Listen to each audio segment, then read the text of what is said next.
Welcome to Franchise Killer, a podcast where we pick movie franchises or wannabe franchises, review them film by film, and see where things went wrong. Or right. There's nothing exciting. There's not a good voice for this because everyone's, relatively normal. Everyone's very monotone. I'm going to Saturn. Like, there's one part in this movie where Ethan Hawke, like, elevates his voice and starts shouting. No, there's two parts. I guess you could do British and go for, Eugene. No, I'm good. My name is Eugene. What's your number? That's good. I like that. I like that energy. Thank you. That's what I'm here for. The movie we're talking about is Gattaca. Get. Why? Like, I don't even understand. That's the most horrible thing that has ever... like a gun being shot, you know? It's terrible. It has nothing to do with the movie, but... Wouldn't that be rat-a-tat-tat? It could be. COVID has not addled his brain. David's I'm not well, guys. Get. Oh, wow. That was... how do I recover from that? I got, like, just for everyone out there, I got COVID over the break, which slowed us down. And I got COVID. Yeah, and I just sprained my ankle last night, and I'm, like, bedridden. I can't get up, so I had to, like, resituate my mic. So I'm a little loopy right now. For any of you that have seen Monk, think Dale the Whale. That's kind of the situation we have right I don't know how I feel about that. I've watched... That's not a I've charitable... watched Monk, and I can't remember Dale the Whale. The amount of Tony Shalhoub analogies... Hey, yeah, there's a Tony Shalhoub connection. There you go. The movie, Gattaca, of course, is directed by Andrew Niccol, and it stars Ethan Hawke, Jude Law, Uma Thurman, Alan Arkin, Lauren Dean, and Ernest Borgnine, among other stars. It's actually a pretty good cast in this movie. It's written by Andrew Niccol, so he wrote and directed the film. His first film, right? Yes, this is his first movie, which is actually... That's pretty impressive, if you ask me. You could call it a pilot, right? If that's your first... If your first movie's Gattaca, you're a good start. You're off to a good start. That said, I don't think he's ever topped it. Like, he also directed Simone, he directed Lord of War, he directed In Time, he directed The Host, and most recently Good Kill. I would say his other biggest and best credit is that he wrote and co-produced The Truman Show. Almost directed it. Oh, okay. Yep. Yeah, so that was following this movie. That was his next, like, big project. I think he wanted to direct it, but it kind of got passed on to someone else, but he still has a huge kind of footprint on that movie. So, like, as a 1-2 punch for this guy to have Gattaca and The Truman Show, that's pretty good. I would put The Truman Show on the same level. Yeah. There is something of a similarity between the two where it feels like a social commentary underneath it all. Yeah. And they both have these, like, existential questions about right and wrong life and just what's the purpose of us, and, like, is this okay that this is done in this way? I don't know, but no one's done it before, so we're gonna find out. Yeah, exactly. I'm Reese. Across from me we have David. To his left. Irina. To my right. Noah. He forgot. Well, no, he was thinking of his alternative name because he was gonna be Eugene. No, I could tell that he couldn't think of any of the names in There's this no movie. one special. I don't know. There's Eugene, there's Jerome, I think is his name, and... Eugene. That's not even how he sounds, but I'll give it... His name is Jude Law. He talks like this. My name is Eugene. Eugene Krabs. And, taking off his glasses so he can look just like Jude Law, we have... AJ. This might be your sexiest role yet. This is probably one of Ethan Hawke's best looking roles, though. He doesn't often look like a leading man. Have you seen Sinister? Oh, I actually love how... he's have. like... To me, he is like leading man adjacent. I love... Sorry. Sorry. He always looks like a leading man, but what I like the classically handsome leading man. Yeah, he's always like... He's the leading man for mid-budget films, and then like the ultimate leading man for like art house indie movies. He's like a discount Christian Bale. Yeah, he's the person. Christian Bale's Bale's already discount Christian Bale. This might be controversial, but I like Ethan Hawke more than I like Christian Bale. Ooh, I that do is too. controversial. I actually agree. I think they both do well with what they do. I don't know if I would pick one over another. Shia LaBeouf is discount Christian Bale. Ooh, all right. Yeah, that's. We're going places here. I would love to see a Christian Bale movie, but replaced with I already forgot his name. And this is Shia LaBeouf. I like the thing is I like Christian Bale a lot. I think he's a great actor. I think he's maybe slightly overrated. Whereas Christian I think Bale? Ethan Hawke is underrated. And what I love about Ethan Hawke is when I watch an Ethan Hawke performance, yeah, I recognize that as Ethan Hawke on the screen, but I think he's not a showboat. He's not putting on a peacock performance where it's like, he's look a at me, look thespian. at me. He's like he seems like someone who wants to better the art as a whole instead of stand out from the art. Mm-hmm. And in every role that he does, I think that's true. There are celebrities and there are actors. He's an actor. So yeah, honestly, he's kind of like why am I forgetting names? It's just part of my symptoms, I guess. Yeah. We're Well, just there gonna is roll past there is that. brain fog as a little bit of brain symptom. fog. Yeah. All right. So the first time I actually heard even Ethan Hawke's name, it was actually from Family Guy, one of the early seasons where they were trying to, like, oh, everyone's racist. They're saying all Asians are Jackie Chan, but then it showed like this Asian guy, and he was going, "Oh, look, it's Ethan Hawke. Oh, look, it's Ethan Hawke. Hey, look, it's Ethan Hawke." And I was like, "Oh, is that a stereotype for a white guy?" And I looked up Ethan Hawke. I'm like, "Sure is." Sure is. He is a poster child. Anyway. No, I'm gonna let you lie there. I'm gonna. How did you bask feel in about it. the gender swap for Starbuck, though? Huh? What? Starbuck's a girl in this now? The new one, the reboot? Oh, wait, Battlestar Galactica. Yeah, I had to Got watch it. this whole series. I thought we were doing only movies. Got it. It's kind of interesting that for one, this is a miniseries that you chose, AJ, as we've said. We also don't cover TV shows. I was had a movie, confused didn't there. they? I don't think there is not a Stargate. Battlestar Galactica movie. Oh, No, you're thinking But of Stargate. I am very impressed that that's what you decided to watch, and that's what like you thought. 75 episodes or something like that. This is a tough week. It just sounds like a tough week. Well, I'm you sure did a you'll- good job, though. Yeah, I'm sure you'll have some interesting input on this episode. Anyway, for those that are new to this show, on this podcast, we first go over our thoughts on the film before revisiting it for the episode. Then we dive into the story, break it down bit by bit, and talk about the more significant moments. Then, towards the end of the show, we give our brief reviews and numbered scores, along with an analysis on the health of the franchise and whether or not this film hurt it. So, AJ, had you seen Gattaca before this episode? Yes, I had. Watched this in like freshman biology or something. It was my professor's like favorite, or she loved this movie, like over the moon about this movie, over Titan maybe, about this movie.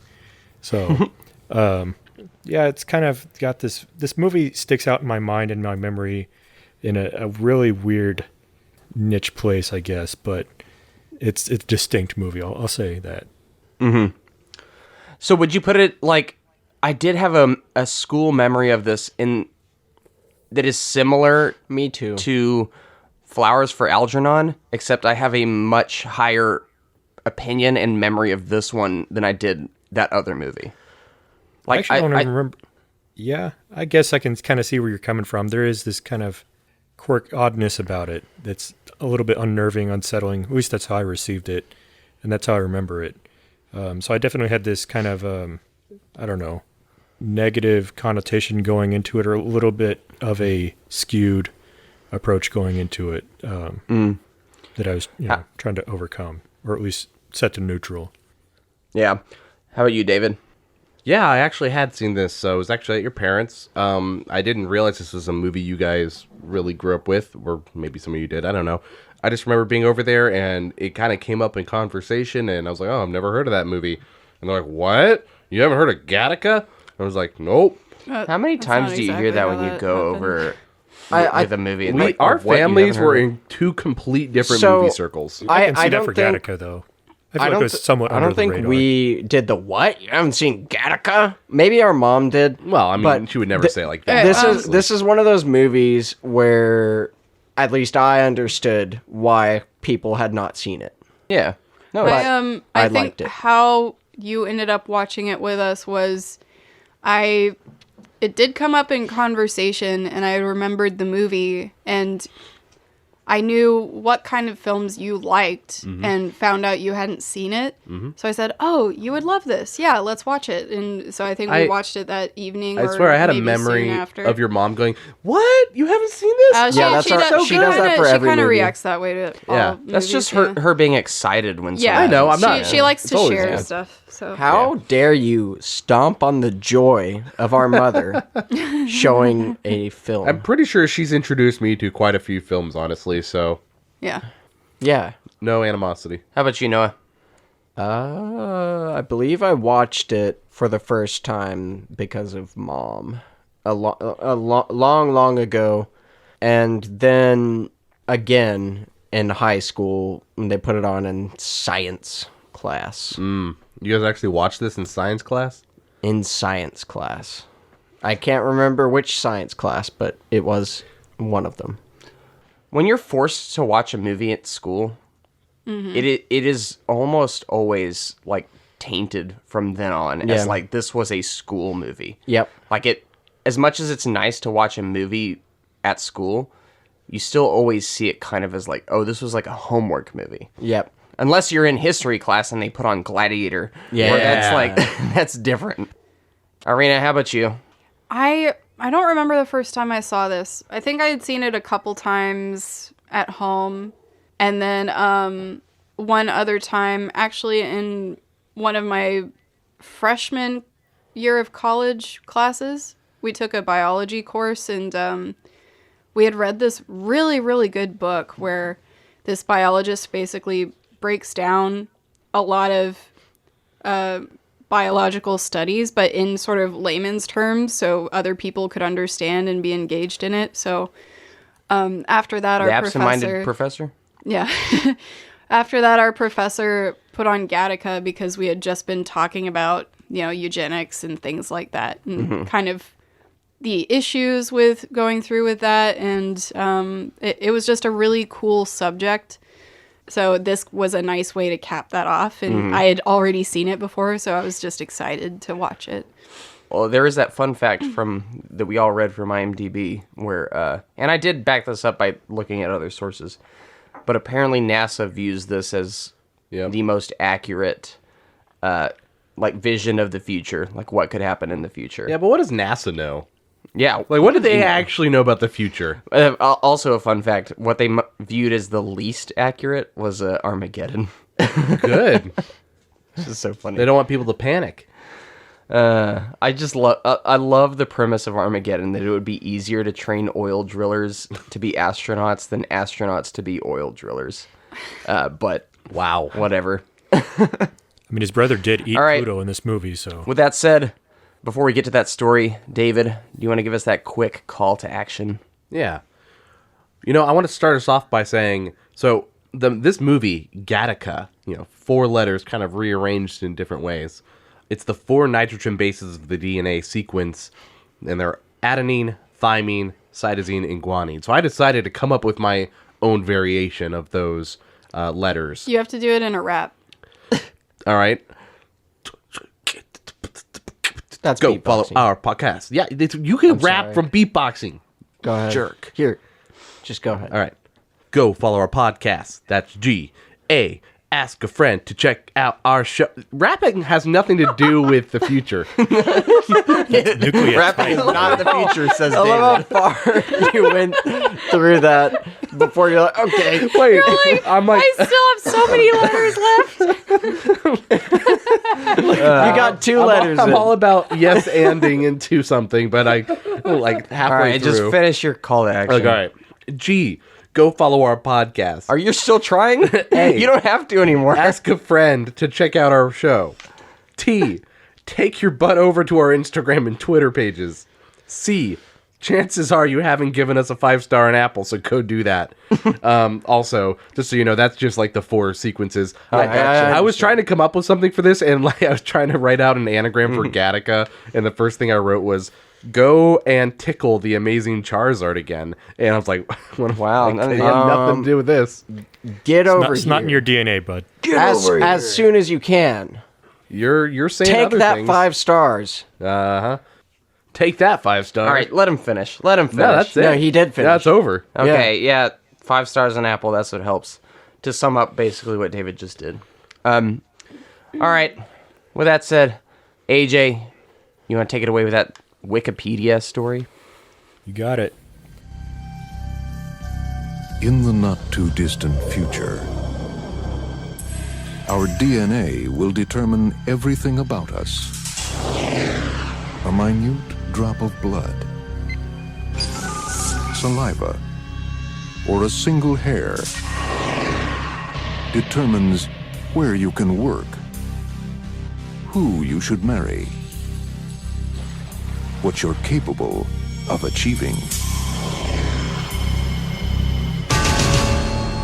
In a society where success is determined by science, divided by the standards of perfection, one man's only chance How do you expect to pull this off? I don't know exactly. is to hide his own identity This is the last day that you're gonna be you and I'm gonna be me. by borrowing someone else's. Congratulations. What about the interview? That was it.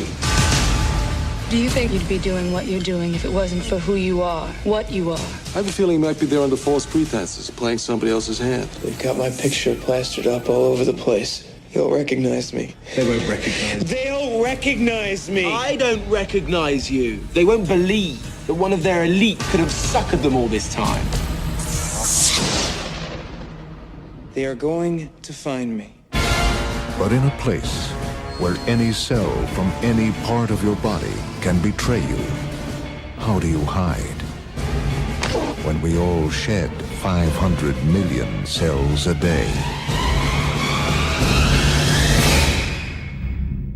In the not-too-distant future, eugenics is common. A genetic registry database uses biometrics to classify those created as valids, while those conceived naturally and more susceptible to genetic disorders are known as invalids. Genetic discrimination is illegal, but in practice, genotype profiling is used to identify valids to qualify for professional employment, while invalids are relegated to menial jobs.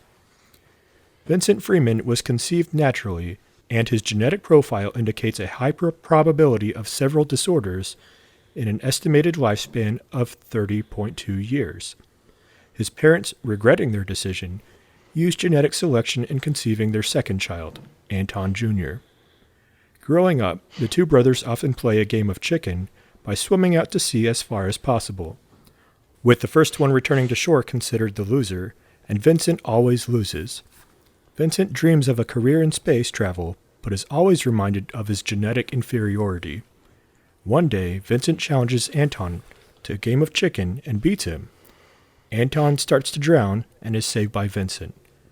Shortly after, Vincent leaves home. Years later, Vincent works as an invalid, cleaning office spaces, including that of spaceflight conglomerate Gattaca Aerospace Corporation. He gets a chance to pose as a valid by using donated hair, skin, blood, and urine samples from former swimming star Jerome Eugene Morrow, who is paralyzed after being hit by a car. With Jerome's genetic makeup, Vincent gains employment at Gattaca and is assigned as navigator for an upcoming mission to Saturn's moon Titan. To conceal his identity, Vincent must meticulously groom and scrub down daily to remove his own genetic material, pass daily DNA scanning and urine tests using Jerome's samples, and hide his heart defect. His potential heart defect. So, my first thought about this movie is Ethan Hawke is a clean boy. He is. Yeah. Yeah, that's where Together. this movie kind of always unnerved me, and the title sequence doesn't help, just kind of the sloughing Yes, off your and- skin and all that stuff. And I think this director is super talented, but I don't think this movie is as good as it is without this score by sorry, I'm terrible with names right now, but I had the name of the composer here just a second ago. But the Michael Nyman score, I think, is just really ties this movie together, and it's evident right from the start. They know that this is a strong point of this movie, and it helps kind of sell the themes of this movie and the vibe of this movie. And yeah, it's like unsettling, but also like beautiful at the same time. And that's the feeling I get throughout this entire movie. I don't know if y'all feel the same way. No, I definitely feel that way. I think it's just kind of a perfect marriage of the music with the way everything is shot and the storyline. Like he was on it. Like he knew what was required of him. Same thing with cinematography too. I mean, the three colors, like pure, colors really setting tone. That was right. Sławomir Žižek, who came up with that. I think this movie has a great script because most movies that involve the future or sci-fi in general, they go for like, hey, look, it's space and all these wondrous things and et cetera, which is amazing in its own right. However, this one, it's taking that future setting, but the story is actually about Vincent and him becoming, I guess, more in its own way. I think, ironically, a lot of movies set in the future kind of lose sight of grounding. Like they either go too far into the fantasy where everything is just glamorous and wonderful, the future's awesome, or they go too far in the dystopian idea, everything's horrible, everything's hell. Where this one, you feel uncomfortable about what's going on, but you can see how it could plausibly happen. And at the same time, it's not like they're trying to make everybody's life miserable. Yeah. They're just trying to progress further, and I can, like, the very same thing happens to us today. Yeah. So, well, it was a question that I brought up to Reese when we were watching it before, which was sort of the bigger question of whether or not it's ethical to try to make sure that you're having children born without defects or without any sort of hindrances growing up. And it's I think the issue is trying to play God, whether or not you should intervene, but you're doing it for the better of the child. So it's really, it's complicated. Yeah. But what kind of, Irina had the perfect word for it. This is, for a movie in space, this is a grounded movie. And it's grounded in Vincent and Jerome and their whole dynamic. Well, it's not in space. Okay. No, but like, you know what I mean. The future. So before we dive into this, eugenics is something that I'm not super familiar with. It's something I kind of had to look up. I very vaguely knew what it was about. Right. So I do want to read off the quick definition for anyone else out there who is kind of unclear about what this is. I just want to read it real quick. Okay. So, and this is just the basic. I typed it into Google, and this is the first thing. You're going to find a lot of different things that so are this bad is just the basic about it. Like, this is what it's about. This is the moral question that this movie is asking throughout this entire movie, and it's kind of the backbone of the themes of this movie. And it is the study of how to arrange reproduction within a human population to increase the occurrence of heritable characteristics regarded as desirable. Developed largely by Sir Francis Galton. Sir Francis Galton as a method of improving the human race, eugenics was increasingly discredited as unscientific and racially biased during the 20th century, especially after the adoption of its doctrines by the Nazis in order to justify their treatment of Jews, disabled people, and other minority groups. And by the way, I also want to clarify, we did this in the United States at the exact same time. We like to say the Nazis were the only ones doing it, but we were too. Oh, no, the thing is that, like, everybody, it's something that, and this is why we talked about how NASA thinks this is the most likely because it's such an undeniable or such a tempting prospect to be like, oh, we could genetically alter people to be better. And I think to some sorry, go ahead. I was gonna say short form for anyone who didn't catch all the paragraph. It's human crossbreeding. That's it. Kind of genetic modification with improvements in mind, and it ends up being racist. You're just tweaking genomes. But like, think of how you treat dogs these days. You kind of crossbreed. Ooh, I want the husky and the German you're Shepherd. thinking of how back in the day we were doing eugenics, but in this movie they're not crossbreeding; they're just changing genomes. But that is how I know, they were but that's doing it. I was explaining eugenics. I think that's how you get the eugenics. Kwisatz Haderach. Yeah. True. Bringing it So back like you there. we could even go in a whole long topic talking about like all of the intricacies of that question. Let's do it. But that's something I would love to. Social but, Darwinism. But it's I think it's largely considered a gray area, especially at this moment. There were acts done in the form of eugenics that were obviously not good.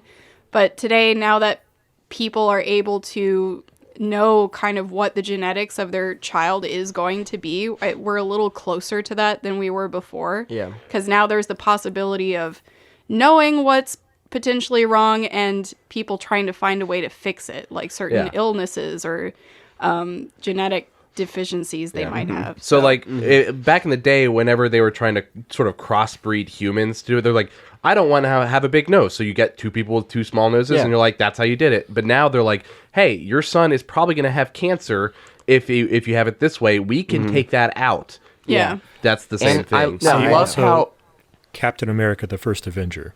I was just about to Right. say, like, we might as well talk about Captain America at this point. It's pretty We're much doing it, guys. There's OG. another. I'll throw another definition out here just for you. So a little bit more pointed than eugenics here. We're talking about transhumanism, which is basically the enhancement of the human condition to, surpass, or using technology for, making the most of the potential or surpassing the potential for natural human biology. Yeah. So is that nearing like cyborg, level? Yeah. Yeah. So what I do love about this movie, though, is it poses this question right from the very start, where you see, in Ethan Hawke's case, what's his name, Jerome, or is it Vincent? Ethan Hawke is Vincent. No, he's Vincent. Jerome is but then he becomes Jerome. So yeah, you're right. We see Vincent. He's predicted, or they predict, he's only going to make it to like maybe 30 tops. He has a 99% chance at a heart related condition or whatever. Prospects are not great.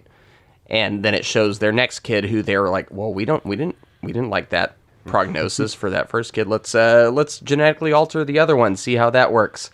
So then you have your other one, and they didn't want to go fully like, oh, we want him to be 100% perfect. They just didn't want him to have medical an illness or medical issues, problem, illnesses. Well, but still. Yeah, they still wanted some, betterment for it, but they say that, but at the same time, the subconscious is their true feelings, at least with the father, are shown. Their true colors are shown when, they're going to name their child Junior after the father, but then once he learns that he's, so-called defective or going to be invalid, he's like, no, don't name him after me. Make that his middle name. And then the perfect child, so to speak, is the Junior, the one that takes the name. What a horrible parenting move, I'll say. Well, it's funny because it's like disowning right from the start. Well, it seemed like they wanted to go the right. We're like, you sure you don't want to make a perfect kid? And they're like, no, we want to do it the natural way. Until the natural way didn't work the way they wanted. There are so many parents that do this in small ways, and it's almost it's just kind of instinct, and that's because they are their progeny, they are their future. So you kind of want to think of the legacy as being in the hands of someone that is as perfect as they possibly can be. So it's not like they're intentionally being evil about it, even though this one is a little more questionable than most scenarios, but it is kind of like this instinctual thing to place your bets on the strongest child, I guess. Like lords would do that. They'd see their first child is deficient in some way, so they'd favor the second child because, oh, they're really good at this, and this. Yeah. Let's kind of just push this one aside. You do it till it works and get rid of the rest. Yeah. Well, what was it in Sparta? They'd literally like throw the defective kid off of a cliff or something. Yeah. Eugenics. Actually, kind of. I like how I said defective. I meant that's wrong. Kids are defective. Throw 'em. Well, that's how they viewed That's it. kind of how it works. While we're speaking of their names, I mean, you've got some cool. So obviously, these names are intentionally chosen. So Yeah. you have Vincent, which is like victory, overcomer, and conquering, and then Anton, which is Anthony, which is like priceless or praiseworthy. So Wait, I we're thought his seeing- name was Chad. not too much. It's not the worst. He's pretty good, actually. And then we'll see Jude Law's character Jerome, but then he basically takes on the mantle of his middle name Eugene, which had the same root as eugenics, which we just talked about, but nobility of birth or well-born. So, Which he was. yeah. And then Morrow kind of evokes sorrow a little bit.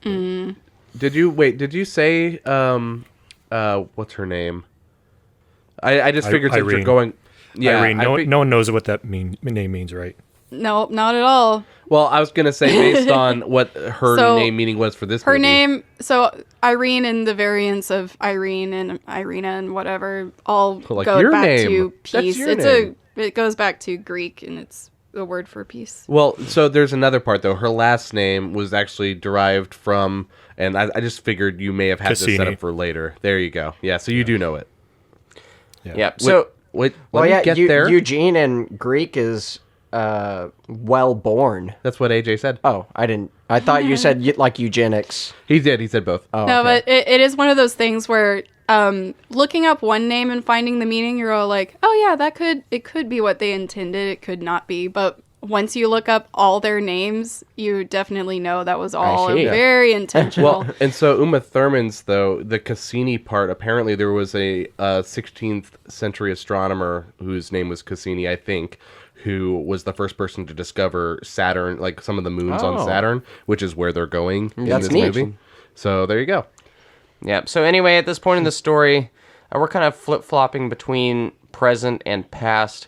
We see Vincent in the present. He's kind of made his way into the Gattaca. the program. Like he's in it. He's set to go to space. He's set to visit what is it's Europa, correct? Titan. Oh, sorry, last movie, Titan. Bo. Yeah, I was like, we're going back to I'm When getting you my said moons it, I was mixed like, up. yeah, that's right. Yeah, sounds right. Europa, sure. Yeah. One of the moons is Saturn, though. Titan. But at the same time, we're kind of getting his backstory and the build up to this, where he was just, he was naturally born. What is it they call it? It's God born or something like that. Yeah, Godchild. Godchild. Yeah, he's a Godchild, which is what they refer Conceived to as at the people who. Riviera, Buick Riviera. Yeah, they're unaffected by any of these new, like the new ways of how.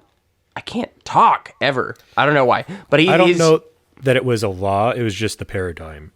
Yeah, They're not saying you have to, choose all the, everything for your child is basically unheard of just because of practice. Right. Like you're crazy if you do that. yeah. It just means he was naturally born versus his brother who was not, and he is altered, or they figured out which genes, I guess, that were good or whatever, and that's his brother. But you see them having these swims out in the ocean where they're racing each other, seeing who can go farther, and his brother would always win. And finally, at the end of this, he beats his brother, and it's like, oh, for once, I was able to make it. Like I was able to do the impossible and beat him. Did anyone expect Anton to die there? A little bit, actually.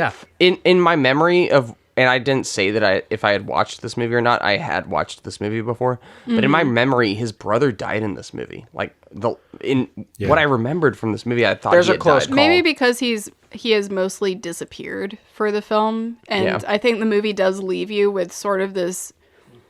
Even though it's positive, there's a bittersweet feeling to it, and usually I associate that with the fact that someone died. Yeah. And so I think that scene in particular, the race and just their situation, reminds me of that short story we had to read in school called The Scarlet Ibis. Do you remember that story? That one is so sad. So that story, I think I had read before I had seen this. So when that part was coming up, I was like, no, I didn't want. Well, the way anything to he's happen. like, he brings him back up onto the beach. He looks dead, kind of. Yeah, he does. Like, and the waves are washing over him. I'm like, they're holding on this shot of his just body sitting there for a long time. Like, he does not look well. Yep. But I guess he's fine. Not so well born now, are you?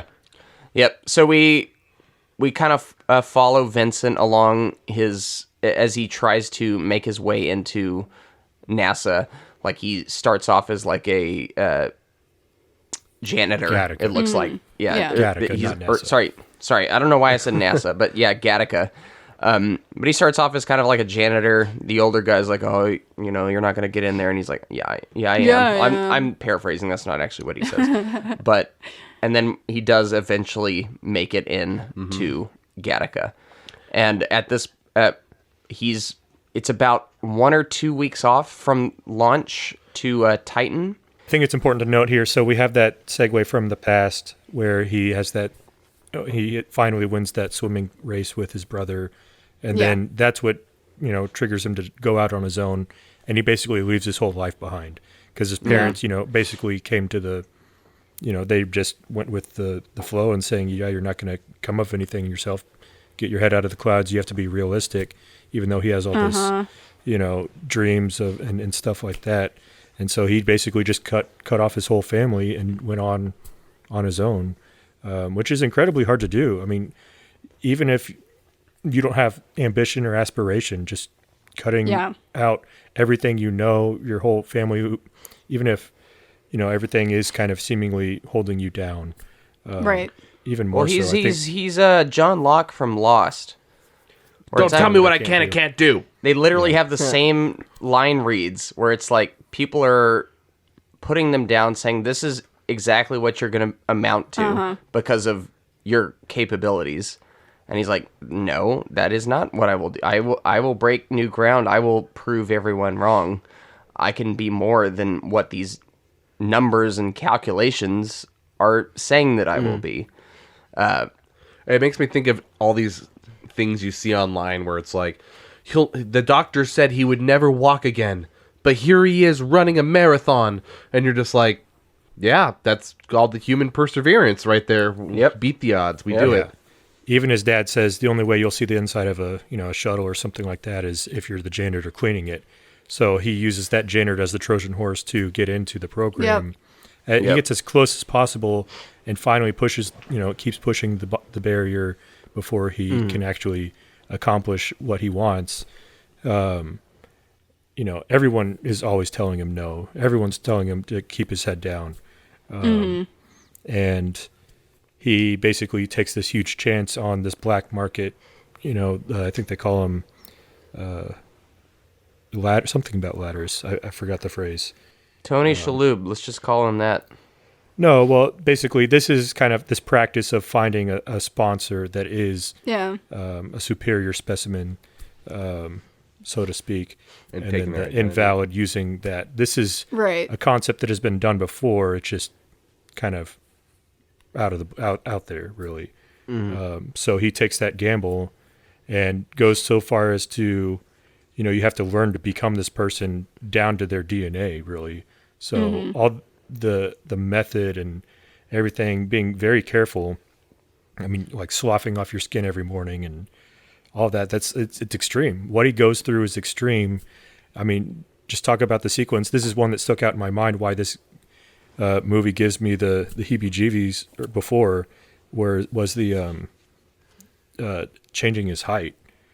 Yeah. It has to become him, and all this is like, oh well. By the way, I'm how tall are you? Oh, well, you got to make up a couple of inches. So they literally graft bone into his legs there. Oh, that was hard to watch. By the way, I change his actually height. really love Tony Shalhoub in this very small great. supporting role. Like I wish he was in it more almost, but I'm like, I just love that little flavor of Tony Shalhoub we get here. He's so kind of poised. Black market Tony Shalhoub. I was gonna say Yeah. he's very unlike normal Tony Shalhoub, but I well, just like seeing him. It's funny. He either plays a really good guy or a sleazebag. Oh, he was a sleazebag in Spy Kids And Men in Black. and Men in Black. Yeah, and there's also that movie where well, it's like I want to say it's like a superhero movie or is it Kick-Ass? No, it's definitely not. There's one where he like gets his head stuck between like two like concrete slabs or something, or like a parking lot, and like I have no idea a car what you're like talking about. a car like drives over him, but he's fine. Are you sure you're not talking about Men in Black? I think 'Cause he's he thinking. definitely gets That his- sounds like Men He in definitely Black. gets his head blown off in No, Men no, in no. Black, He and it doesn't. grows No, right no, back. no. He doesn't die. He like falls over, and there's a car like that drives over him, and his head is between like these two concrete blocks, and he doesn't get squished. It goes over them, but he's like a real sleazebag, and you wish he died. I don't know. But he Maybe put doesn't. a pin in it, and if you can find it. So there's another comparison to. So we brought up Captain America, and so we see here that Vincent as Jerome, once he's in the program, he still watches all the launches, every single one, every day, which is mundane for all these people who were born into this class, really, and Right. this is all routine and boring for them. And Uma Thurman's character Irene notices that because she's got her own supposed defect as well. But it's interesting that him doing all that struggle to get to the top, he hasn't lost the realization of or where he came from, really. And like in Captain America, when Steve asks Dr. Erskine, who developed the formula and chose him for the super soldier program, why me? That big question is because he was weak before, because he knows what it was like to be weak.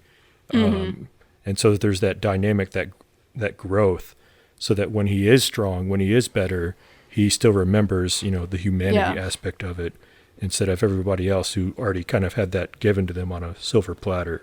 Humility and empathy that isn't always with everybody.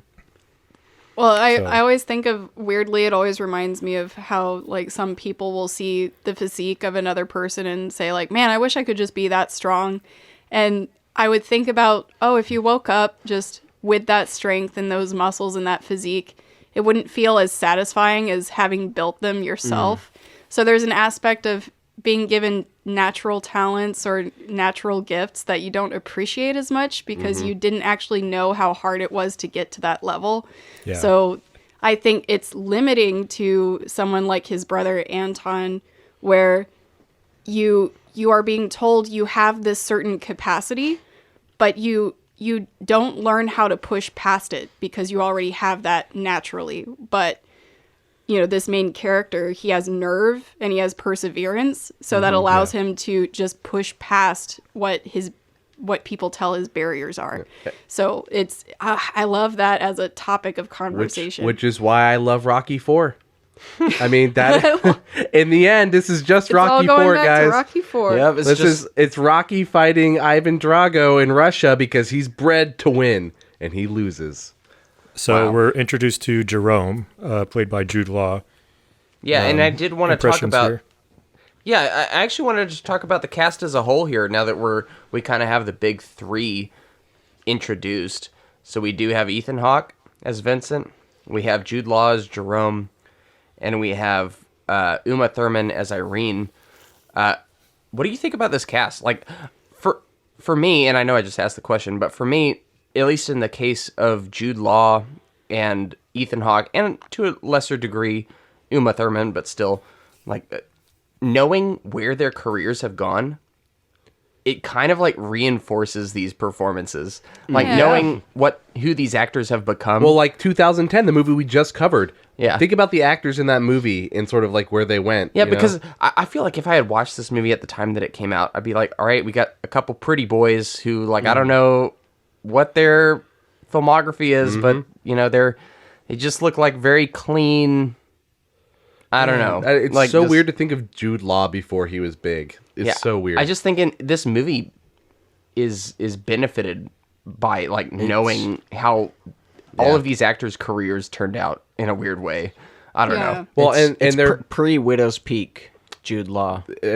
It's still sort of. He has a little. He has Okay, a little bit, but he's like it's- my it's- level Widow's Peak in this movie. No, you don't have a Widow's Peak. Yeah, but Well, receding hairline creates a Widow's Peak. I think that I love the chemistry between all of these actors. Like when you have Jerome and why am I blanking on his name? So you got Ethan Jude Hawke. Law, Ethan Hawke, Vincent. Yeah, Vincent. So Vincent and Jerome, I love their dynamic, and I think a really great film when you are focused mostly on one central character is when their interaction is slightly different with each character they interact with. Yeah. So him with Jerome is a completely different story than him with Irene. Yeah. And so you get to see different parts of his personality as well as theirs. And I find myself rooting for all of them and sympathizing with all of them. Yeah. Like, and Jerome for sure, like his character is heartbreaking. Yeah. And yeah. like he does such a good job of like kind of carrying that bitterness with him, but also being kind of glib about it, where he's like, haha, yeah, Well, you know. well, the thing is, Maybe I these two drink. characters perfectly accent each other. Yeah. Whereas one was doomed to fail, and the other was destined to succeed. And when the other one was supposed to succeed, they failed. Whereas the Ethan Hawke's, who's doomed to fail, he succeeded.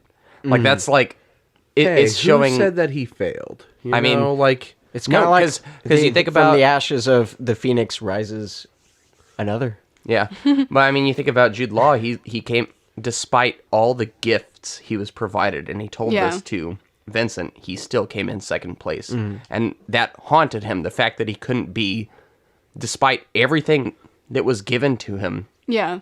that made him almost unfairly above everyone else. He still couldn't top them, which almost feels like more of a failure. When you are literally given everything Yep. to succeed and you still can't do it. Yep. Like, what does that say about you? That's Because almost with all- even more. Go ahead. Yeah, because exactly with all the tools in his toolbox that he was given from birth, it's like he doesn't have the strength of the will that Vincent has growing up fighting for it, clawing his way to the top because he's, it's basically expected. It's assumed. And you also have a similar dynamic mirrored between Anton as an adult and Alan Arkin's character, the detective, Hugo, where one is the kind of average Joe on the streets and one is the, superior being, so to speak. Right. Their dynamic is pretty interesting as well. Oh yeah. It's like the writing is so well done. Like they knew how and what to show between these characters. Like none of it felt excessive. It felt like just a right amount that you needed to get the story progressing and understand who they are. Yeah, I love Jude Law's role in this, though. Yeah, and I know me too. he basically sees himself as like a defective Ferrari, where it's like you can take. I know that I am like a prime, like first class piece of machinery, but I'm willing to give all of these parts to you. Yeah. You have the better engine. Yeah. Or the heart. He's the better driver. And I will give you all of these parts. Actually, I think that's a better way. He's the the better better driver. driver. There you Yeah. go. And he's like, But again, he's hung up on this theme of legacy. Yeah. Where it's like he can't just be this. He has to move his name on to another person so that at least someone can keep his name as in some remembered fashion. Yeah. That's important because I do think originally he's not doing this out of, generosity. It is selfish. Right. He's doing this because of the posterity the legacy of his name to live up to, his expectation and also money. Yep. Like now that he can't support himself, like he has to have money too. So, but yeah, it starts out of selfish reasons. It's not, I'm going to, use this situation to help somebody else out. It didn't start that way. Right. Well, and I just want to say their interaction, the two actors have really good chemistry together. Oh, they do. Mm-hmm. And I was kind of hooked onto how they were portraying them because obviously Jude Law's character doesn't like him for the most part in the beginning, and it was a slow build. Like, I expected them to kind of get off on the same foot pretty quickly, but it took some building, and I really liked the sort of, even when you think they're friends at some points, there's a little bit of like edge animosity to Jerome, Eugene. Well, So- I think the thing is that they bristle against each other because Vincent sees Eugene as like, hey, you've got everything. Why aren't you taking better care of yourself? Why aren't you pushing yourself to as far as you can go? Yep. Like I am. Like Eugene's just drinking. Yeah. And Vincent just doesn't really understand that side of him. Yeah. Where it's like they both have different problems and both of them don't understand like the ways in which they deal with each of theirs. Yeah. The one thing, I guess, eugenics, and maybe it just doesn't seem like it's something that eugenics can solve, but internal drive. And guess what Jerome doesn't have? Mm-hmm. Internal drive. He's done. A lot of that is messaging, like your societal messaging. So basically, like what environment you were growing up in. Like you can have all this talent and all these abilities, but if the message behind those abilities is you should be the best, then that is kind of like there's also crippling from the beginning. I'm glad you there's brought also that up, the David. side of things where Vincent has always had to work for it and Jerome has never really had to try. And so when Jerome has to try, he fails because he's never worked really hard for Well, anything. we don't actually know that. I want to know what AJ was about to say. So yeah, and along your point, your question is eugenics. You can have this transhuman, this perfect, biologically superior human with all these improvements, improved physique and intellect, but we learned that Vincent, he tried to commit suicide. That's why he's in a wheelchair. Yeah. Like the car that hit him, he stepped out in front of that. He admits that after he goes drinking Oh, with him. do you mean Jerome? he Yes, said thank you. Jerome. Jerome. He said Yeah, Vincent. Jerome. Yeah, I was trying to avoid saying Jerome because Ethan Hawke's character became Jerome. Anyway, Yeah. Eugene, let's say Eugene tried to commit suicide, and at the end, spoiler alert, he self-immolates himself and does commit suicide. So would that, there's a whole nother can of worms there, but is that a defect in the human condition, even though he's a superior biological person? Is that a defect that he has that either depression or whatnot, the suicidal tendency where, Vincent grew up with this 99.6% of having a heart defect, and here he is overcoming that. So yeah, there's that whole aspect of it, the emotional aspect of it, that none of these things biologically they do have, part of, but here they're not really, they're kind of sidelined. And I think that's intentional. We have these sterile environments, very sterile environments. Even, everything's kind of just, even the home of them that they share is what's very sterile. It's brutalism. Yeah, it's concrete. It's just very stark and straight. Right. And I will pass a judgment here. I think Jude Law definitely pulls his weight a lot more on the emotional level here and portraying that emotion than Ethan Hawke did as Vincent. I think Ethan Hawke was very supported, and that character of Vincent was portrayed partially by his acting, but also by the writing, the storytelling, and cinematography, as well as the music. But I mean, the use of color, the deep green, the backlight of everything. So we see green, yellow, and blue prominently, as well as red some. But those kind of correspond to, especially when Vincent is talking to Irene, who has this secret defect that's kind of their past or that's shared in validity. And then green is always backlighting Jerome. That's the superior. That's the cold future of perfection. And then we also have kind of a blue where Vincent tries to learn this balance between. Ooh, AJ, it's interesting that you bring up colors in that context, because I was doing like color research as well, and I got the same where it was the big three colors. It's definitely yellow, blue, and green. Yeah. Throughout this movie, but what I was reading on was it was a very different, I don't know, reading of this film where Past, yellow present, was and future. Yes, past, present, future. Yellow was the past. Blue was the future. Blue being this kind of like synthetic, lifeless color, like what he's trying to be, which is something that he's not. Like yellow being more earthy and kind of indicating who he really is, and green being the transition, which what does yellow and blue make? It makes green. Yeah. And that's when he's like struggling with who he is. This director, man, he focused all his chips in this, I know. this movie, man. I don't know that was a director called. I think that was really spearheaded by the cinematographer. It always is, yeah. Which is Sławomir Ijak, who I think he worked with Spielberg on some, or he's done some really big stuff after this too. Yeah. But I know, but they gave him a good cinematographer. Or I don't know how things come together a lot for films. Sometimes directors have connections or people they work with a lot. But being a first movie, seems interesting. He would get like such a good cinematographer because it worked really well with his vision. He did Black Hawk Down, King Arthur, which we talked about, the 2004 one, Harry Potter and the Order of the Phoenix. Those are probably some of his bigger names that the cinematographers worked on. I can say at least 3 of those have kind of a yellowish tint, so I can see his... Black Hawk Down, definitely. I know. And there's a graininess to these, at least Black Hawk Down in this movie too, which is it's an intentional choice where it's and this I think was filmed on 35 millimeter, so it's like it's actually the film quality you can see it.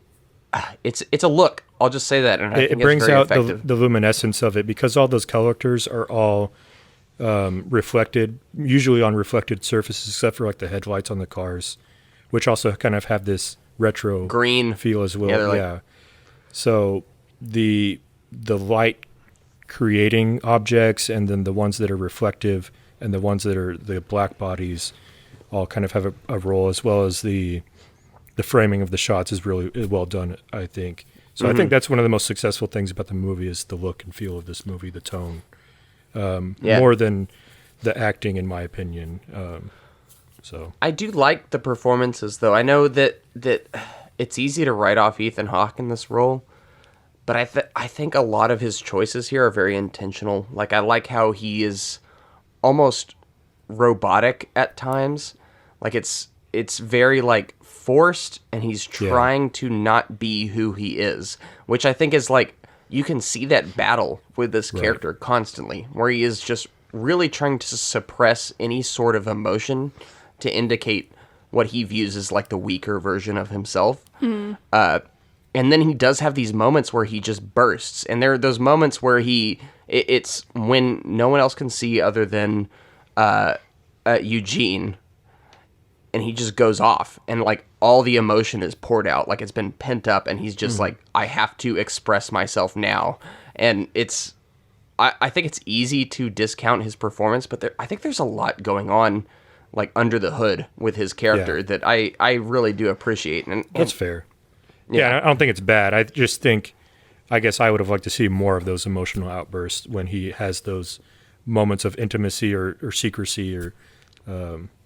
Where he's kind of in that safe environment. I think maybe it is intentional that he became that kind of robotic, monotone, almost too completely, in my opinion. I guess. And it is, I will say, like, I think it's a short movie. I think there was room to put more scenes in here to add maybe more texture to that performance. I was surprised to look at the runtime of this movie. It's like an hour 48 or something like that. Yeah. Which, like, it gets you in and out pretty quick and really says a lot in a short amount of time. So I do give it's a good segue. props. That short runtime where they could have added more, in my opinion, was with Uma Thurman's character, Irene. I think she could have been the vehicle for the emotional humanity. Yeah, I that could was a have missed used a little opportunity. more of her as well. She is very lacking. But I do want to say, like, maybe we can go to the second portion of the story and we can really get into this, the meat of this, because I feel like that a lot of that is still on the other side there. Do you want to continue the story and we can, like, kind of break into, like, Uma Thurman and all that? You got it, boss. When a Gattaca administrator is murdered a week before a possible launch, the police find one of Vincent's eyelashes near the crime scene, but can only identify it as from an unregistered invalid, and thus launch an investigation to find out who owns this eyelash. During this, Vincent becomes close to a coworker, Irene Cassini, and falls in love with her. Though a valid, Irene has a higher risk of heart failure that will bar her from any deep space mission. Vincent also learns that Jerome's paralysis is self-inflicted. After placing silver in the Olympics, Jerome threw himself in front of a car.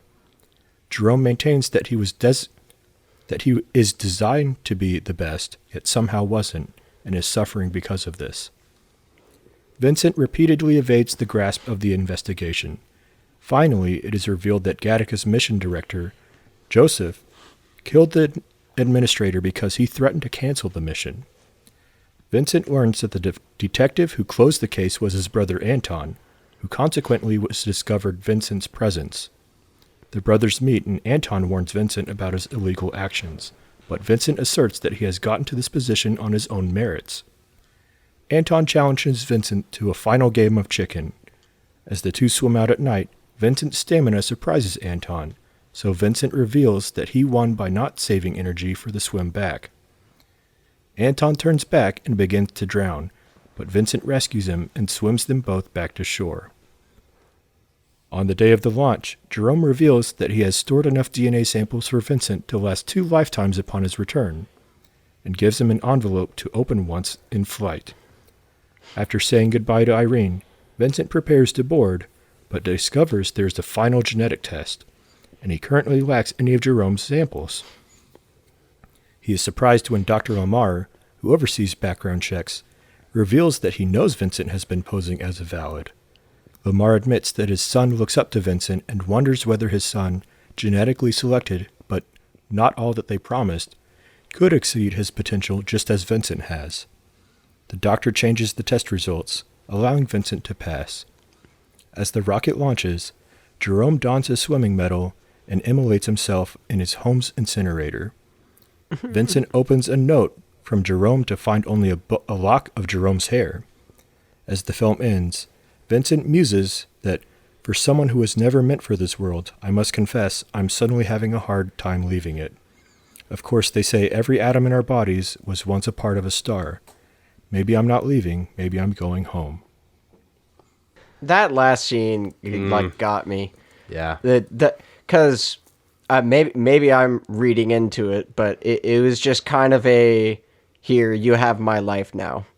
Honestly, it's more like maybe a star had to die for another to be reborn. Well, that's kind of, yeah. Oh, I just made Anyway. that up right now. Maybe it is a thing. Yeah. Let's we can build up to that last moment here. Oh, Reese, you know what? I know how to kick this off. No, we're talking about Irene. Oh, I was going to talk about the doctor and his weird fascination with Sorry, penises. buddy. We got to talk Irene. That's kind of where we left off. That's weird. Yeah. No. We got this budding romance. This is, in my opinion, the weakest part about the movie. It is. I love Uma Thurman, but I don't understand her in this movie. Like, the thing is, I want to, but I just think it's underdeveloped. It's undercooked. I want to have more understanding of why she's allowed to be here with a heart condition and he's not.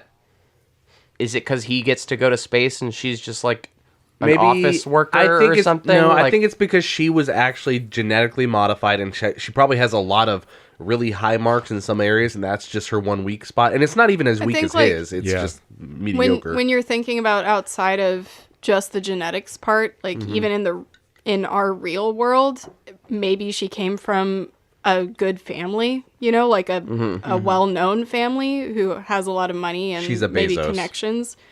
So I think like that kind of thing has a factor as well. But maybe her risk wasn't as high as his would have been. Like he would have been absolutely not allowed in here at all. But I also, apart from that, it's weird how when they're together, the movie becomes like a noir. Oh yeah, It's completely different. I think it's partly her outfit and her hair. Yeah, like there's something but the way about the her camera style. focuses on her, it's like Yeah.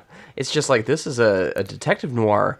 Like, Well, but it's because of go ahead. also all of the scenes, or not all of them, but a lot of the scenes with her, especially when they go out on the date in the car and stuff, are kind of the outside world that we're usually within this, really stark, smooth surface, sterile environment of Gattaca, where they're going out, and then they have the retro cars and stuff, and so that lends itself. All the detectives are in their noir-esque outfits, so the tone does shift a little bit there. Yeah.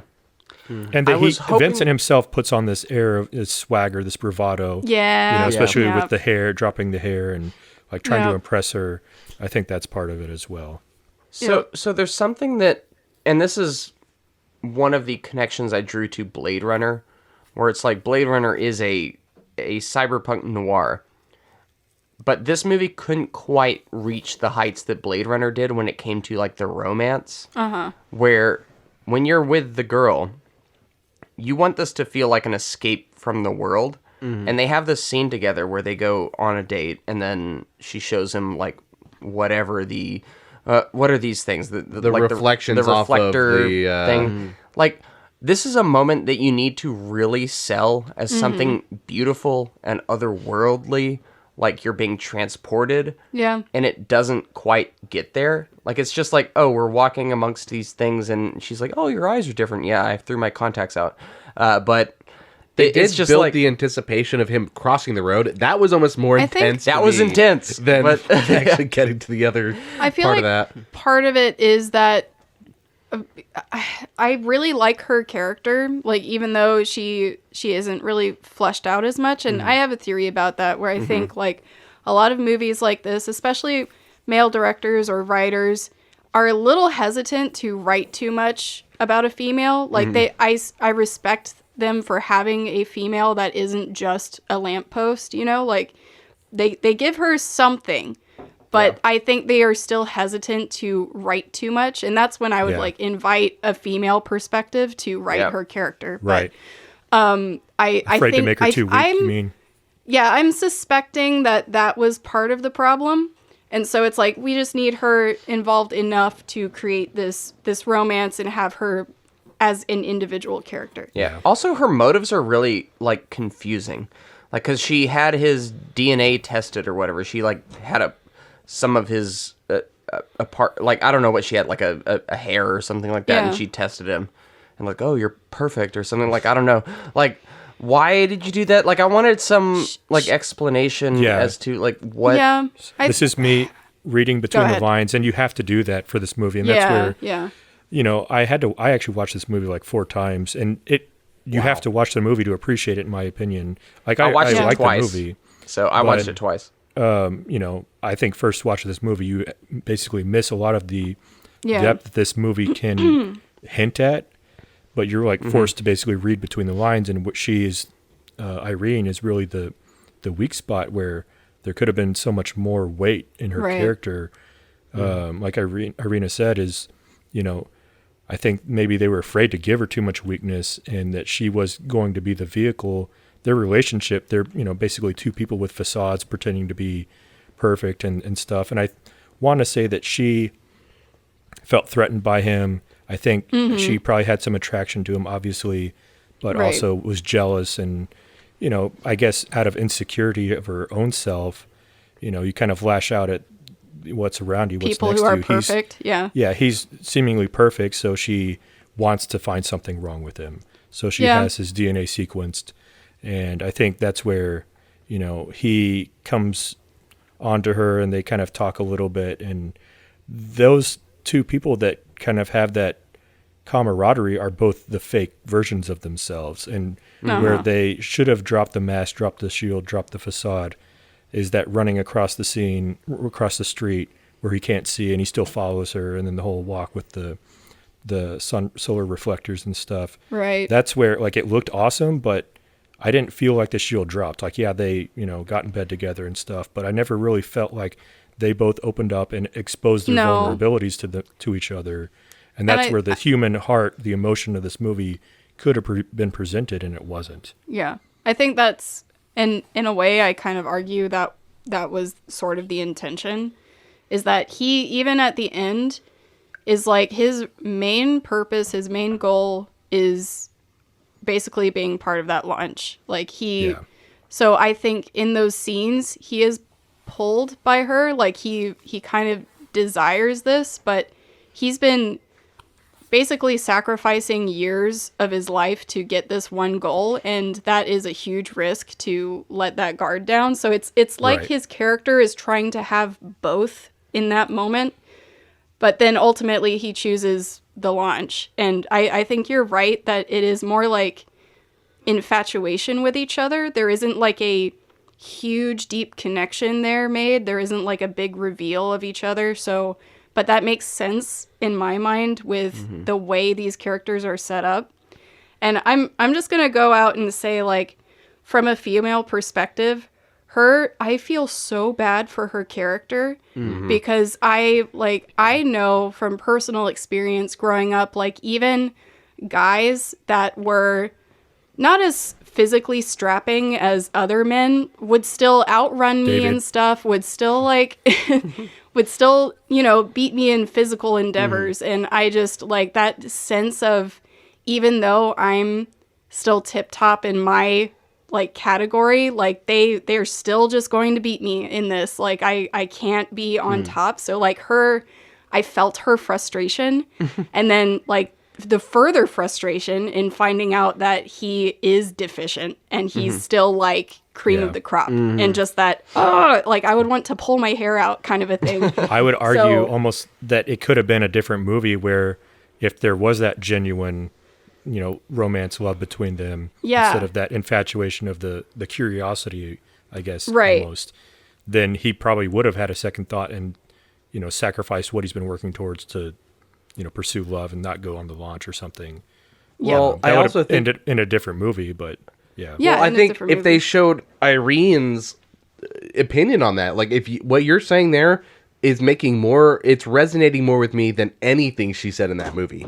There's nothing about that, her energy or her lines that portrayed to me that she was feeling that. I think under this kind of lens of society too, like she's probably been trained to just control that. I think there like is that goes along with it. There is that one scene though where she does run his DNA. Yeah. Where there's like she puts a little pepper on it. Yeah, she's got a little bit of you're venom. as perfect as they say. Yeah. La la la la. You want to test my DNA? Here you go. Here's the hair.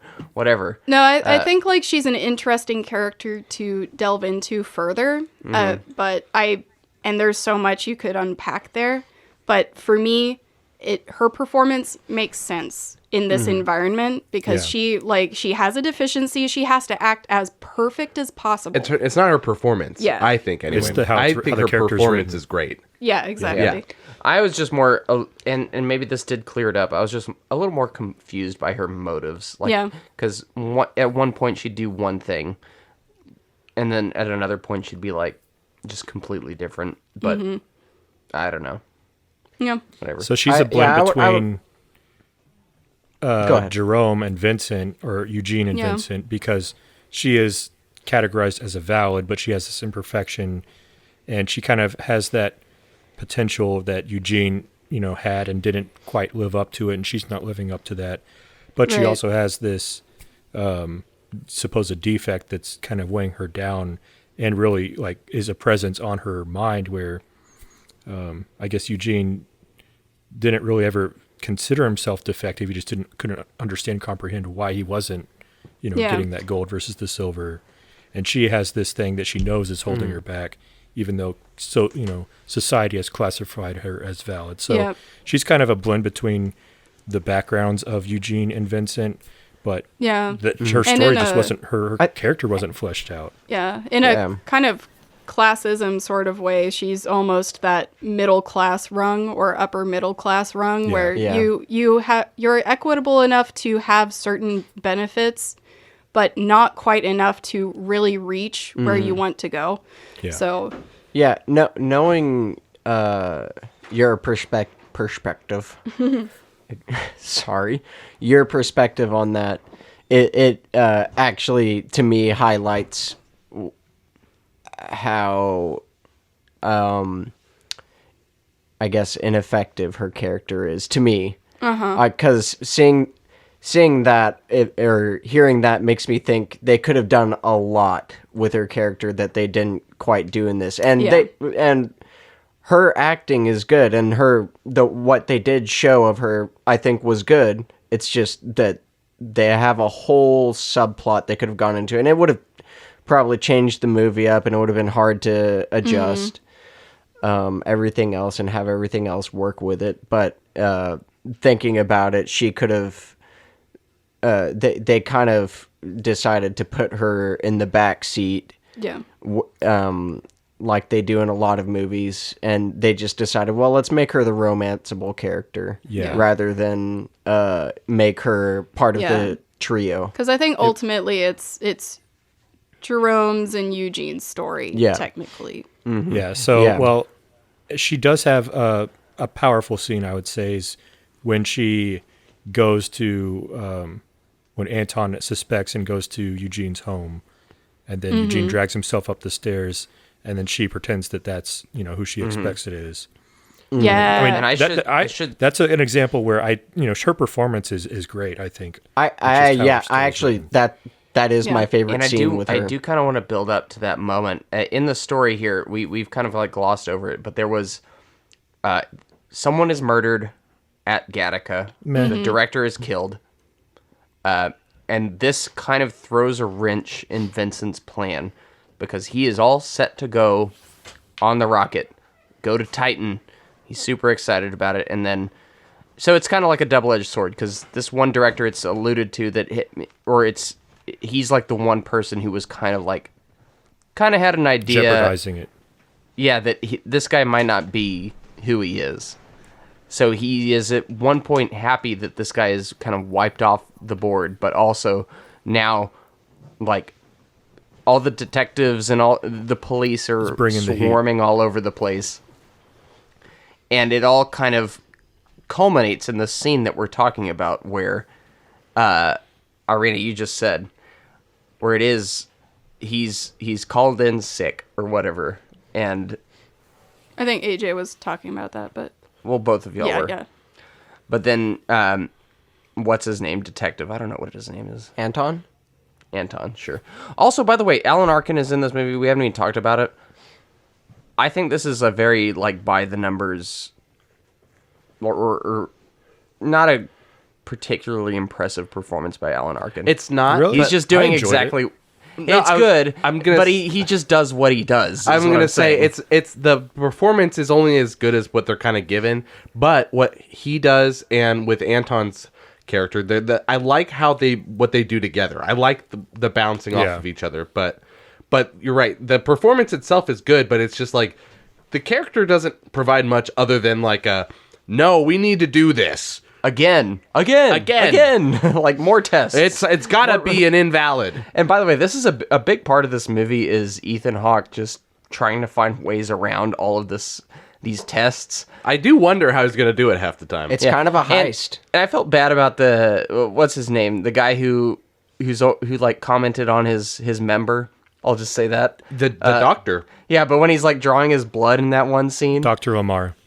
Yeah, and when at the end of the movie that he knew the whole time. The whole time. I felt bad for him because it's I guess I'll just play along here, even though he's kind of throwing me under the bus. Can I just say, did anyone else find it weird that he brought that up to him in the first place? Look, we didn't say it much, but there's the scene in kind of the beginning where Jerome is getting his blood drawn from the doctor so they could check him, and he has his fake blood to prove that he is whatever, and he has to do a piss test, and he has the fake pee. But when he's doing that, he has to actually, whip his dick out. And the doctor goes, "Wow, that's pretty nice. I wish I had one of those." Something. I won't say that's exactly what he said. said. To that but, extent, guys. It is to that extent. He says, "But I wish my parents ordered me one of those." Exactly, and you're just like, that's just kind of a funny comment. I don't want my doctor. So I think that lends itself to the society that they're in now. Like that's commonplace for, physical attributes and stuff. And these people at Gattaca, the candidates, and they're doing that constantly. So after a while, the awkwardness of being in that position, like you just have to.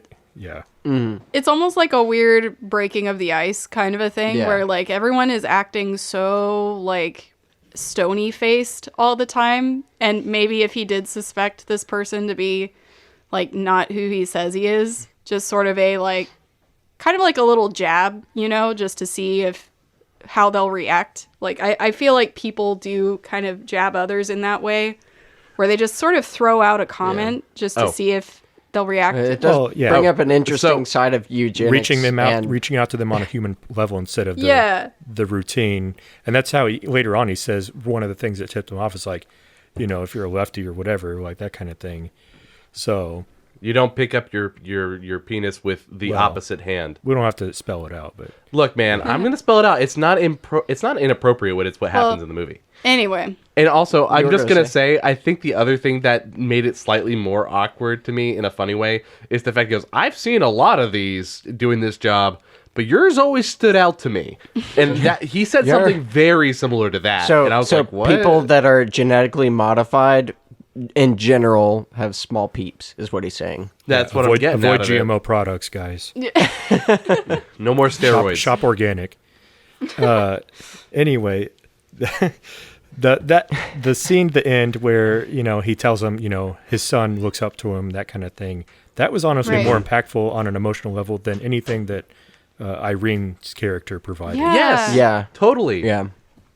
I agree. That scene was pretty impactful to me, and I obviously that is, I would say, that is the climax of the movie. I would say because he's just about to get where he needs to go, and he's finally caught. They could have just added in a short little flashback for Irene's past to kind of... There's all sorts of things that could highlight what her personal traumas are. It could be more well-rounded in that way, but I think this is, again, going back to the fact that I think they're just more comfortable writing for male characters. Yeah, I agree. And I don't think they do any real injustice to the female characters in this, which is really, really great. I'm fine with that. Like, I think if you don't know how to write something, it's good to just kind of either leave it alone or bring in someone that does have that perspective. Well, the thing is, it wouldn't be hard for them to bring someone in. No, it wouldn't. With all the money they have going around. Either way, this feels like not in a negative way, but a male perspective film.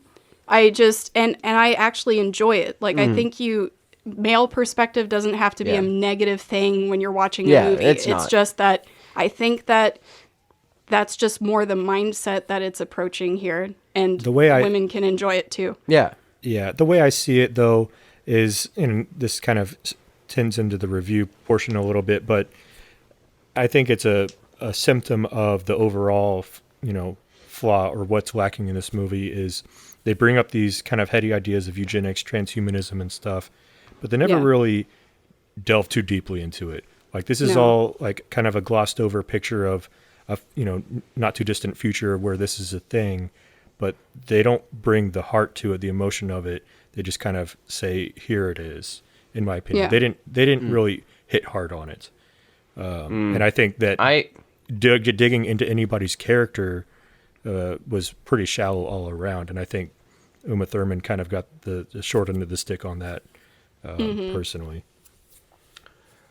I might disagree. I think the stuff with his brother for me is really kind of hits home for me in terms of like the message of this movie, and just kind of it just on an emotional level it really worked. Like especially that Noah's always been a better swimmer than you, so yeah. The final swim that they have, the music's just blaring, And that final line that he gives, where it's, and I can't quote it exactly or verbatim, but where he's just like, I never left anything left That for hit, yeah. the swim back. Like when he says that to That's him, the difference between the where two I'm just of us. like and that, Han. and that just hit home for me. Like, I don't know, the message of the movie. It's just cool. Leave it all on the field. Yeah, exactly. He was so determined by his will and all that stuff. Yep. He was ready to die out there. And then his brother starts drowning, and he's like, then again, maybe I do have the strength. Yeah. Okay, I like that. That would have been... So I will say What's that from? we have glossed over a lot of the plot here. And we're kind of towards the end. But is there any point in this movie that y'all wanted to focus more on? Because I know that we kind of got to the final portion here. Yeah. But we did have the whole murder plot. We figured out that the person responsible for killing the director was the guy who leads the space program, essentially. Like, I don't even know what his title Director was. Joseph. Director Joseph was responsible for killing him. We did also go over this, but we figure out that the detective is his brother. Mm-hmm. Small world. Small world, big revelation. I thought this guy would be more of a specimen than what we discovered. Agree. I'm not saying he's like a bad-looking or unfit He dude. kind of tilted downward ever since that near fatality. Yeah, he was kind of low-key from what I was expecting. It's fine. It's funny because they kind of make commentary, especially director Joseph. He makes these kind of witty side remarks of, all the intelligence here, or you could get into here, or you could just, be a cop or something like that. So he kind of gives those slides to him, and it's another example of, hey, this guy supposedly got, the golden goods, and he's just, maybe 90% instead of 100%. Yeah. Yeah. Yeah, it definitely seems like he maybe a little bit of a step down from what I was expecting. I mean, in a world like this, I could imagine that coming down to money again. Like, from what I gleaned, their family wasn't necessarily particularly wealthy, and while they did have the ability to manage their son's genes, maybe on some kind of level they were trying to just maintain the health and physique aspect rather than really pumping them up, So who knows? Maybe richer families can modify their kids more. I don't. That's just something to speculate on. There's no real answer to it. Well, and the stroke of luck, it really was a stroke of luck that got Anton onto Vincent. It wasn't any kind of mental prowess or his skill or anything. It was because of that cup of water that the janitor, for some reason, they kept in the trash bag for 2 weeks or whatever, and happened to be there. What I love, though, is all there are so many human strokes of luck that work for and against him, though. He left his evidence for it to be discovered, but also then he happened to have the best, most fortunate, luckiest situation with this guy who is constantly testing him. That's some David luck right there. Yeah, what's his name? I forget his name, but Dr. Octopus. Yeah, well, he's like, I knew that you weren't, this guy. And Dr. Omar, Yeah, Omar, but he's like, my son also is not, destined. Right-handed for, people don't hold with their left. So he just kind of let him through, and it's so cool. This movie is a constant battle. It could be commentary on the social thing that all this thing is pretty and sheen on the surface, but there's this undercurrent of humanity and imperfection. But I wish it hit harder. Yeah. Yeah. To me, this movie is a battle between real and synthetic, and in my opinion, real wins out. That final swim and those final moments.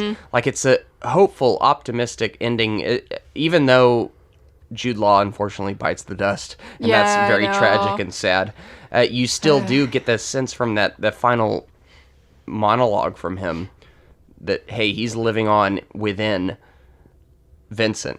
Yeah, they are one now in a sense, where it's he is one with the universe, but he lives within. He passed his goodwill or his traits on to Vincent. Right. I know I Oh. said this to you, Reese, but I'm going to say it to everybody else here and listeners. As much as that scene made me very sad because it was actually really emotional, I don't think it actually was good for the movie. I don't think it I enhanced agree. it. I don't Yeah. understand why Jude Law or why Eugene killed himself. Yeah. I mean, I guess his task was done, and again, this whole can of worms on, suicide and all that stuff. But Right. that right before, and then I've heard that Carl Sagan quote so many times it's kind of lost its edge. So it was almost too cheesy for me personally. I need to hear Right. it because I don't know what it is. Oh, where basically what he says. So the original Carl Sagan quote is, I think, like the universe or the cosmos is within us.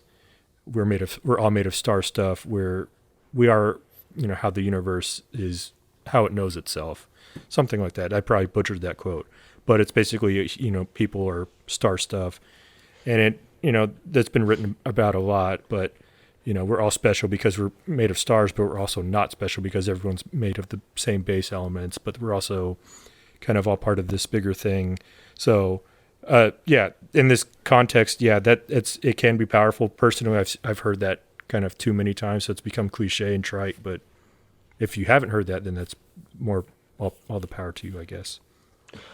I took it as like Eugene, like he finally got first place, like with Vincent. He had been second place. He hadn't lived up to his potential, and now that he is, like, I don't know, he's going to space. He's almost living through Vincent in a weird way. Except for then he doesn't get to because he's dead. Well, I know, but it's Vincent wouldn't be there without him, like without his work to get him there. So Yeah. it is kind of like it was his project as well. I think Depends the on how reason- much of a cynical, bitter person you are, apparently.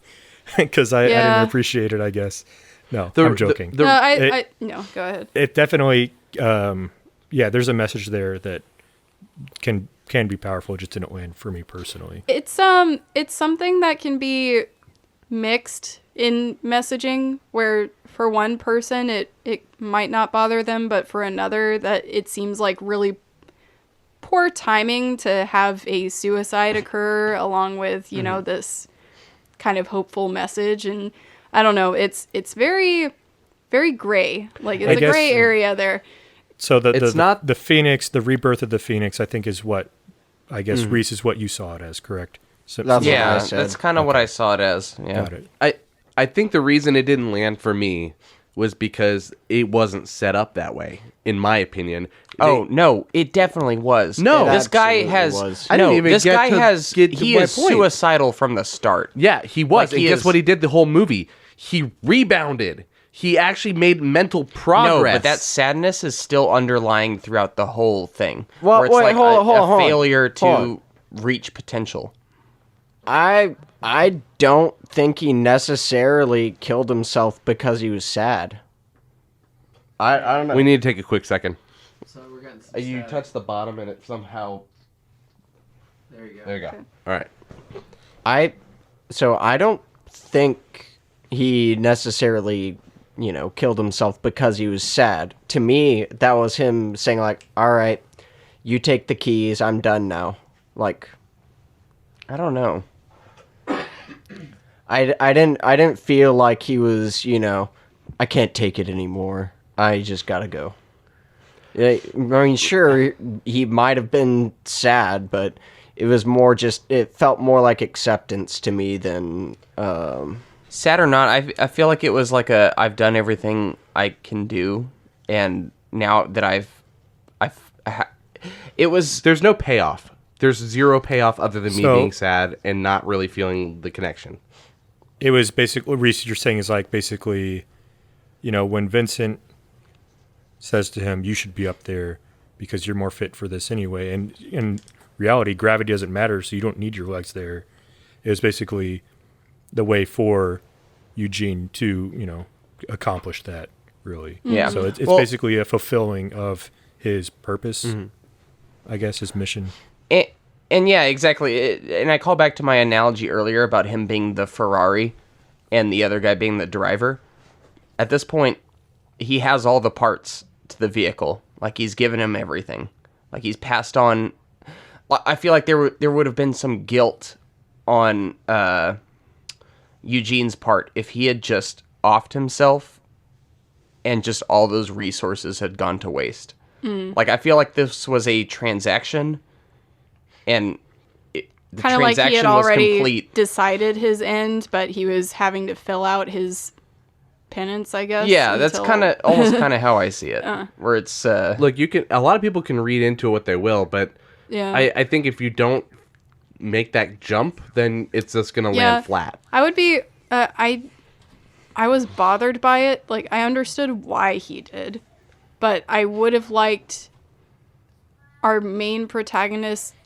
Like, he inspires others in certain ways, but only sort of.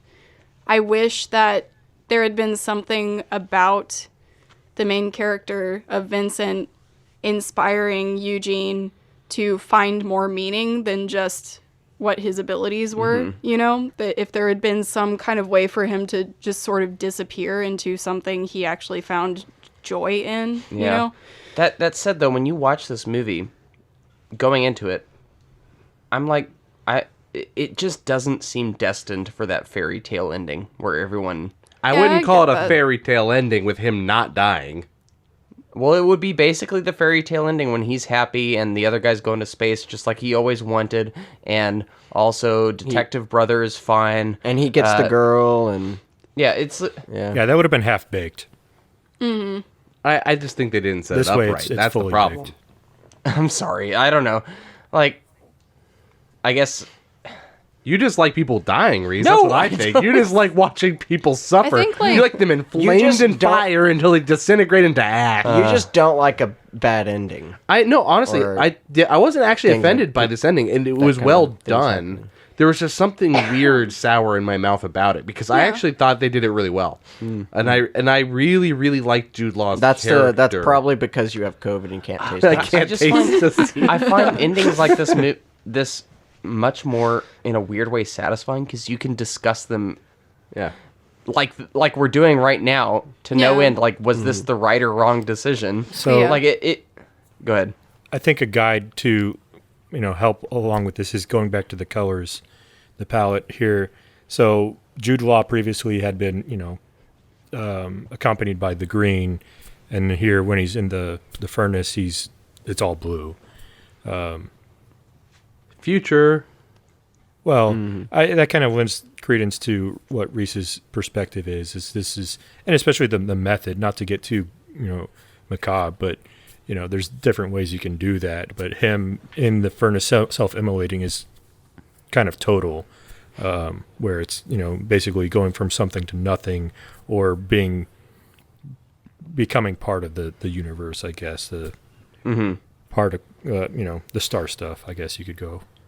So I see where that's going. I just In a think weird, early morbid on- way. This is a weird connection, and I don't mean to cut you off, but like, he failed at offing himself before, and also failed at being number one at what he was doing. Oh, And don't in this, even say it. no, and in this final act, he succeeds at passing on everything he knows and everything he does over to Vincent to be completely successful As him. in the event Oh, okay. of making it to space, and he is also successful in offing himself. Okay, well, that's I thought where you were going. Well, and I mean- and entering the cosmos as a not- did whatever. it. He He's couldn't not do it the satisfied first time, with but silver. he did it. He's not satisfied Yeah. with silver. Why stop at gold? Just go straight to hydrogen. Yeah. Oh gosh. Anyway, Adrian's relegated to the end of the podcast. All right. Sorry, this guy. Jude Law. Just a little I bit. think so. This tone that we're to this conversation is this lingering tone lingers over this movie for me. As good as all these parts of the movie are, it has this kind of, I don't know, something about it. The atmosphere of it is still just kind of off-putting a little bit. Still Maybe sterile. that's something that's lingered with me, since the first time I saw it. Even rewatching it, I appreciate all the technical aspects of it, but so there's something that's just kind of I don't know. It's hard to put. It's your finger definitely on it. tonally different, and it I don't want to say it leaves a bad taste in your mouth when you leave, but it's definitely like bittersweet. Yeah, it's wistful. There's a bitterness to it. Definitely more positive, I think, than negative. And I think that's going to land very differently with us in our reviews for this. You think? I think we're all going to be around the same area. I'm agreeing with Noah. I think we're all going to be very similar. I don't think so. I bet you we're from 7 to 8.5. That's all right. I mean, I don't think anyone's torching this movie. Yeah, I don't think so. Okay, so let's close the book on the story portion of this podcast. We've discussed it long enough, and I think the ending portion of this story, I thought we'd all be kind of like literally in the same range. Now I think it's going to be a little bit more of a spread. I think it's going to be overall favorable, but I think the spread is going to be a little wider. Think about how many times we've had people talk crap about a movie, but then give it really high scores. It's a thing. I know. It happens. I know. We'll see.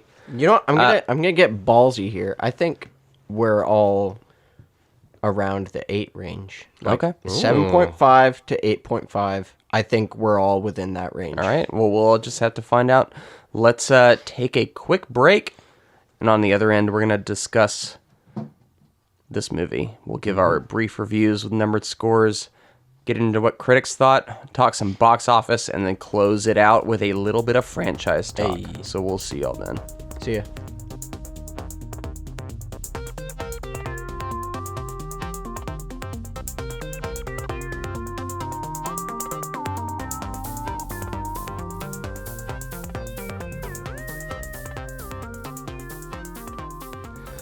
Welcome back.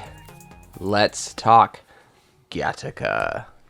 David, you got our scores in a bowl there. You want to pull them at random? I sure will. First up, Reese with a 9.0. Oh, you went high. I think that's why Reese maybe was All saying right. we weren't going to be on the same page. On the same page, house, eh? Yeah. So this is one of the few movies where I watch twice for the episode. Usually it's just I do one viewing. David and I watched it, and then I watched it today again before the episode just to be refreshed. Mm-hmm. I really like this movie. It's good. It's a good movie. And I've noticed when I'm watching a movie, I like a good combination of ideas, like things that make you think, and also aesthetic choices that I like. Mm-hmm. And aesthetic choices that I like are really good music, very good visuals with interesting use of color, and I don't know, actors that are pretty. Can I throw in a little anecdote for those out there? So when Reese and I were watching this together, I want to say like, at least 3 times, maybe even more, when we were watching it, Reese was going, "Man, this score is so good." So let you know, he really liked this score. I really liked the score. The Michael Jude Nyman Law score is smoking hot in this too. He is. Actually, I would really put him up hot there. by the end. Oh God, really hot. You're burning. You're on fire. I like my Jude Law. Well done. Overdone. Well done. Overdone. Very well done. But yeah, this movie was just kind of exactly what I like from science fiction, where it just posed an interesting question, something that I could stew on for the entire movie and kind of think about, while also telling an interesting story and providing me with all those aesthetic things that I like great music, great visuals, just, I don't know, suspense, thrills. Like I just really, really enjoyed this movie a lot more than I thought I would. I kind of thought this movie would be an afterthought in this miniseries, but it ended up being a movie that I was like, this might be like one of my favorite Dark sci-fi horse. movies. Like, not favorite, but it's up there. It's a dark horse. It's definitely up there, and it just, any movie that gets me thinking, and any movie that gets me to make me to watch it more than once in a week. I know we had an episode covering it, but I was just intrigued by. Reese, you're a cinephile. You would watch Clifford twice in a week. I don't know if that counts. You liked Clifford. I hate you. You haven't? You liked Clifford. Clifford, the 1994 movie with Martin Short, not the big red dog, by the way. So David rolled his ankle and might have sprained it.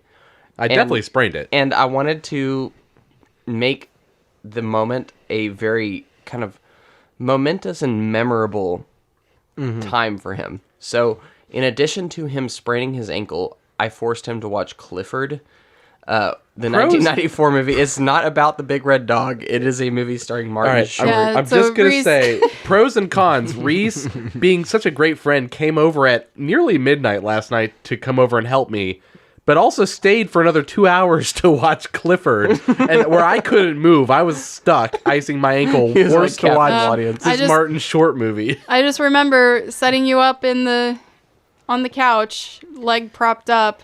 Reese put on the movie, and I had shut the door to the entertainment room, waving at him as David looked at me. as if to put him in prison. And he played Beethoven.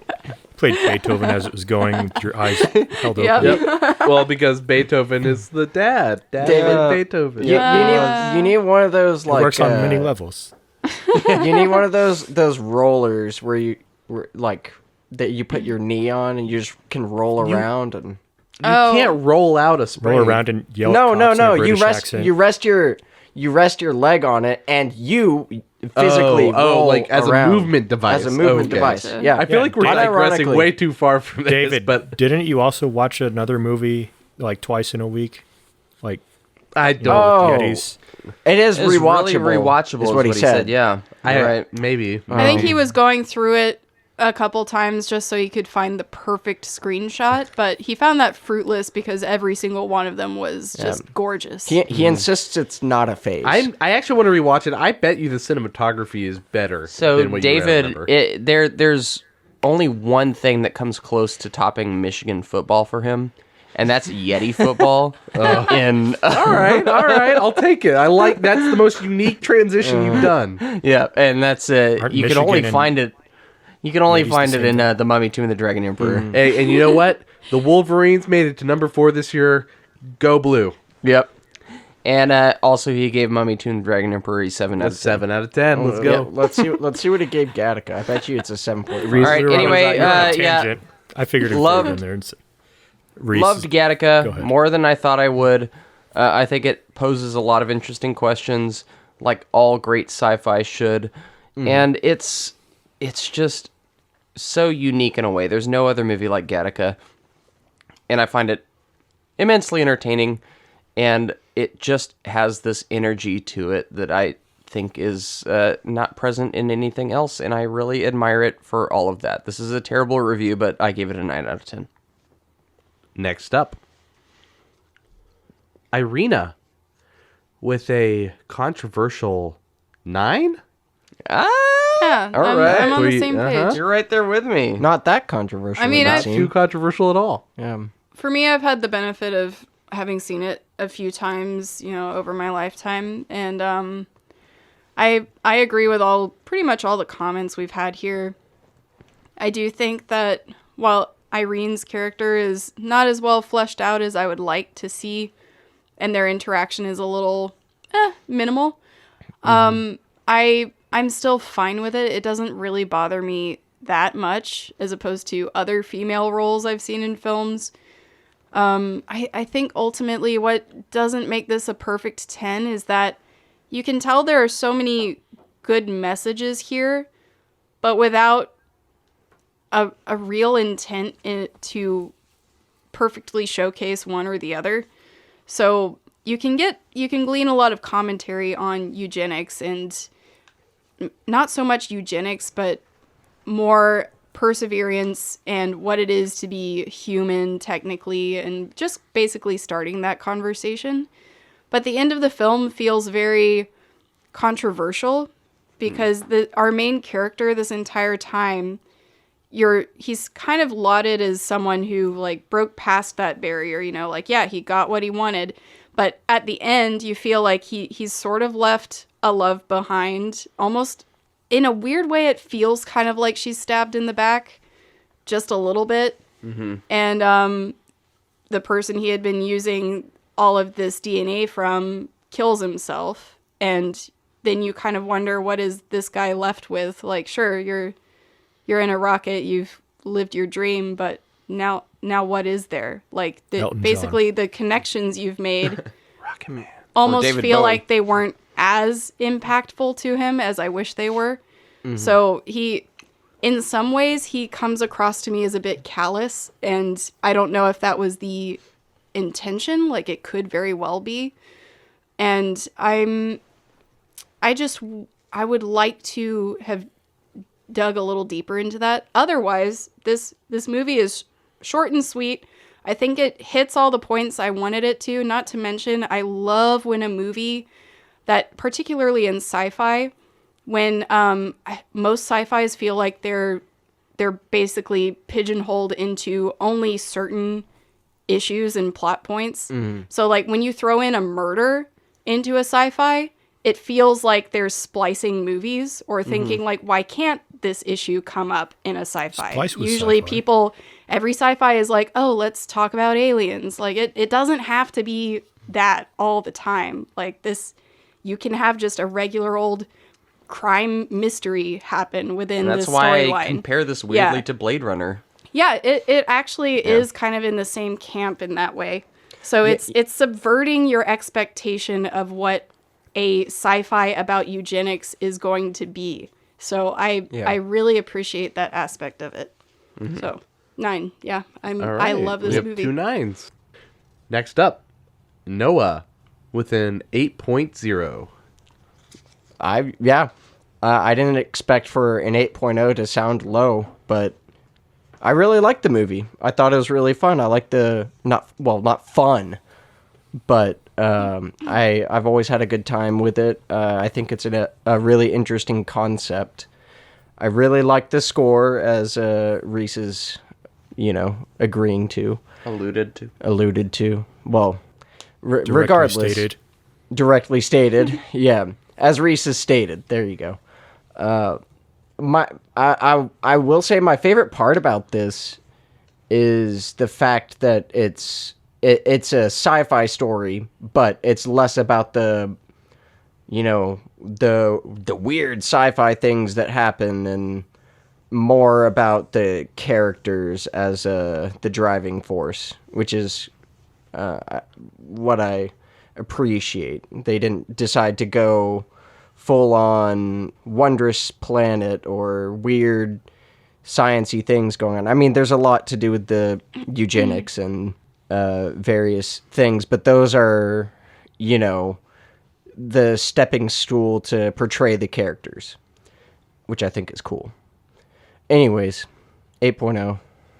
All right. Next up, AJ with an 8. All right, 2 8s, so 2 9s. Background here. Coming from this movie, so my memory of this movie was not positive. If anyone asked me about Gattaca, I would have told them I didn't like this movie.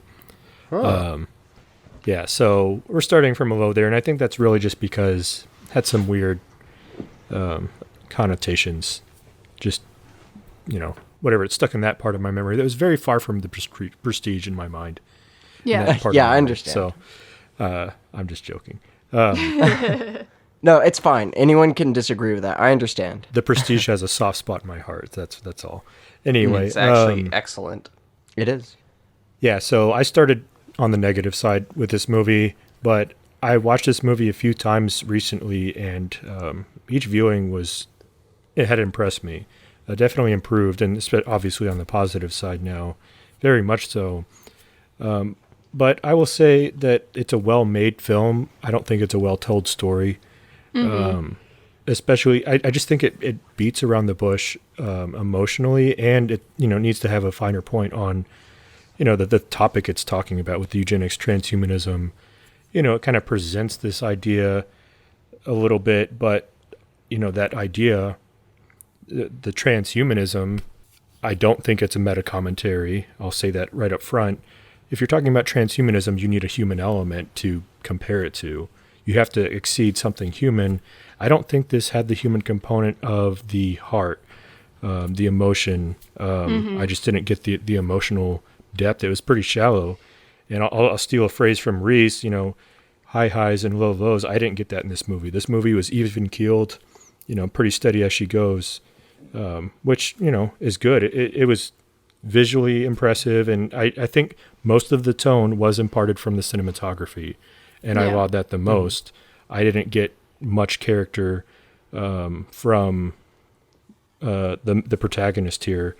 Jude Law, I really love him in this role, actually. I mean, I'm a big fan of Jude Law anyway, but I thought he was the most impressive character in this, which is why the kind of the ending for him was a bit of a non sequitur for me. I get the statement. I don't get the impression that it's trying to leave. It just felt disjointed to me, so it didn't really land there. Really, emotional depth and dynamics really were lacking for me. That's the flaw in this movie for me. It definitely is improved in my mind, in my memory, but and my appreciation, but most of that is for the production.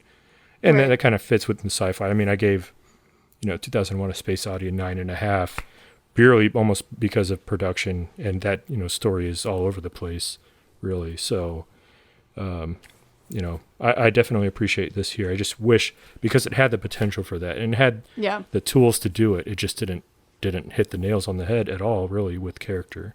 So it did feel kind of like a good director's first project kind of a thing, where they you're hitting the right notes. Now you just need to finesse this.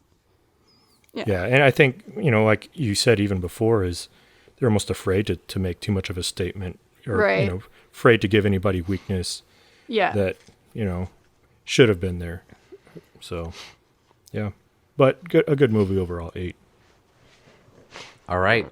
So if we have 2 8s and 2 9s, where should I fall, guys? Probably 7. Well, what does your paper say?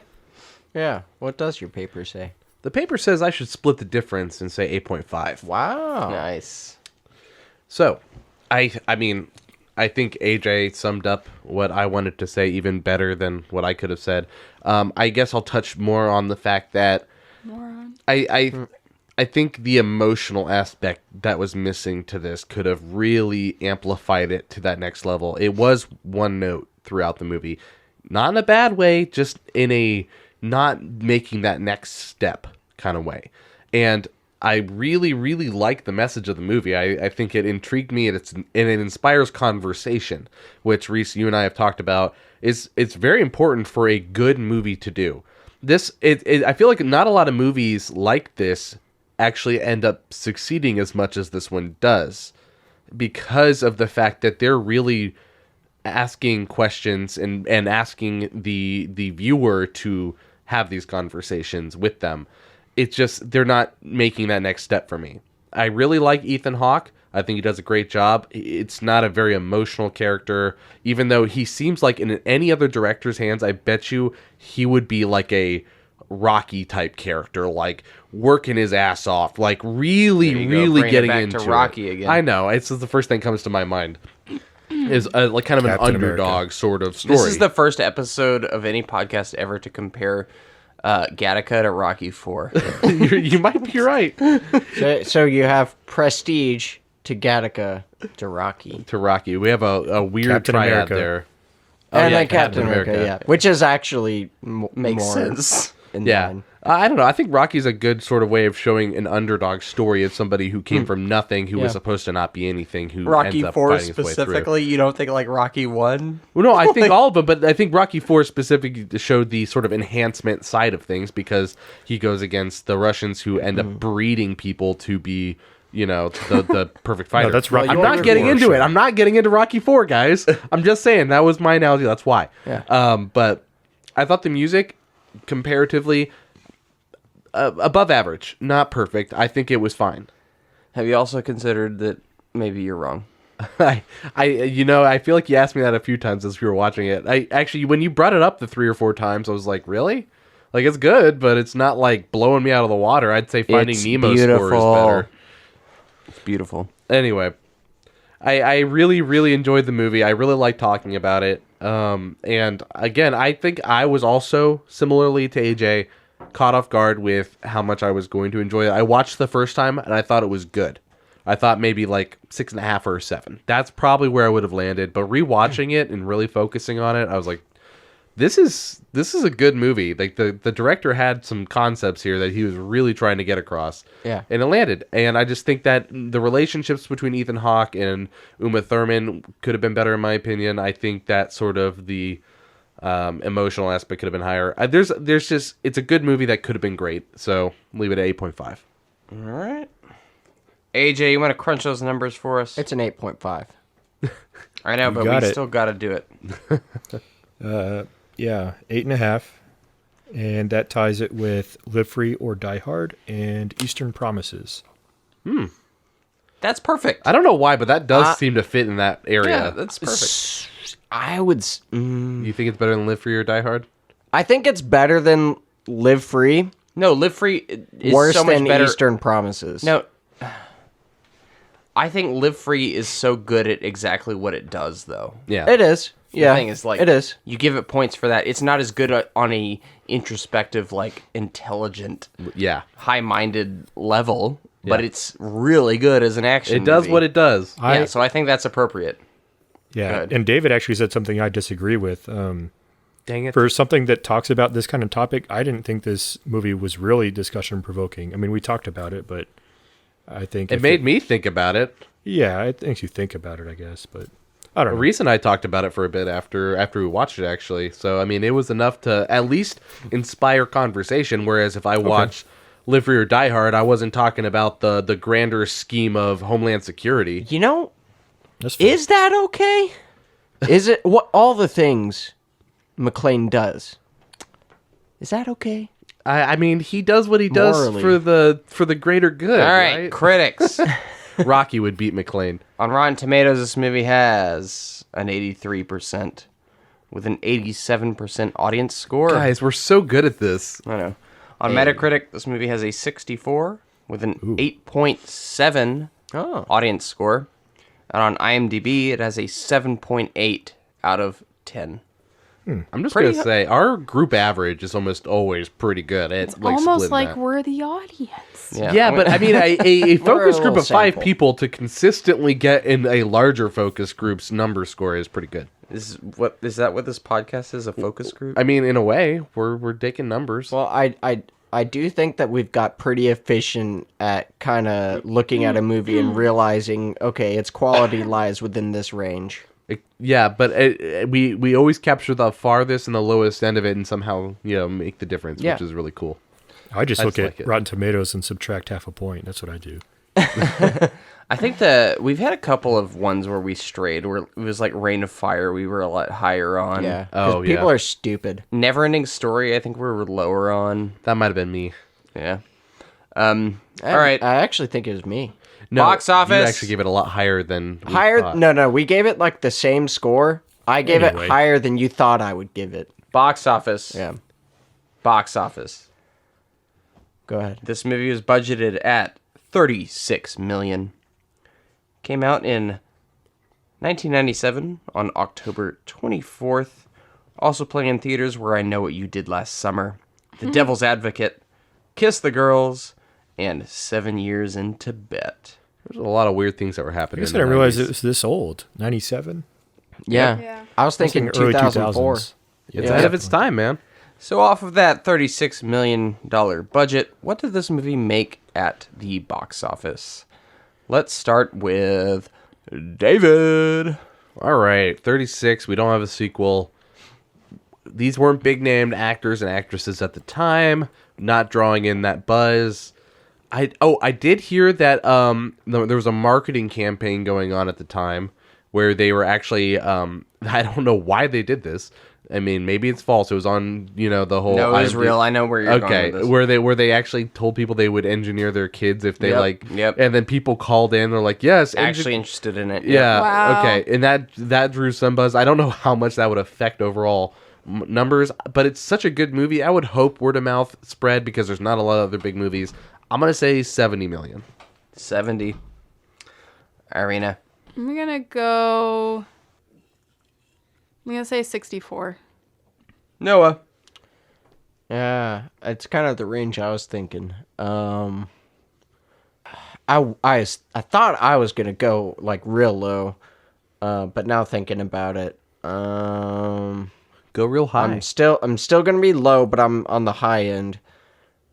I'm gonna say 87.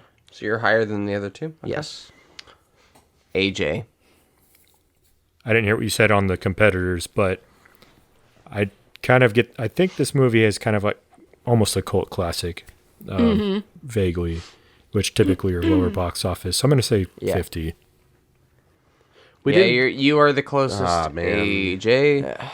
The movie grossed 12 million. What? No. 500. That can't be a real number. It is. Whoa. Are you That actually sucks. Wait. So I'm not that surprised because even when I look at the cover of Gattaca or anything, it's just not very memorable, and I could imagine not really feeling a reason to go watch it. You know, I hate that. like, Well, Well, it is whatever. the most like art house, quote unquote, big budget movie that I've That seen. blows my So, freaking but mind, it- dude. Obviously, we've all kind of seen it in relation to school and stuff, so it definitely felt like it was a word of mouth kind of. Yeah. It made its classic. way around. Yeah. And nothing about this movie seems mainstream. No, when I it watch doesn't. though. So it's like I understand why it didn't make any money.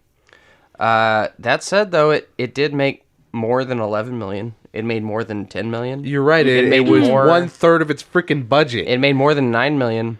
It made more than 8 million. And 7 Look, million. tell the production company that. I bet they're like, yeah, you're right. It made more than these numbers. You still lost us a lot of money. Yeah, it didn't do well. I tried my darndest to find like international numbers, but I couldn't find any. So maybe there's more money on the table there.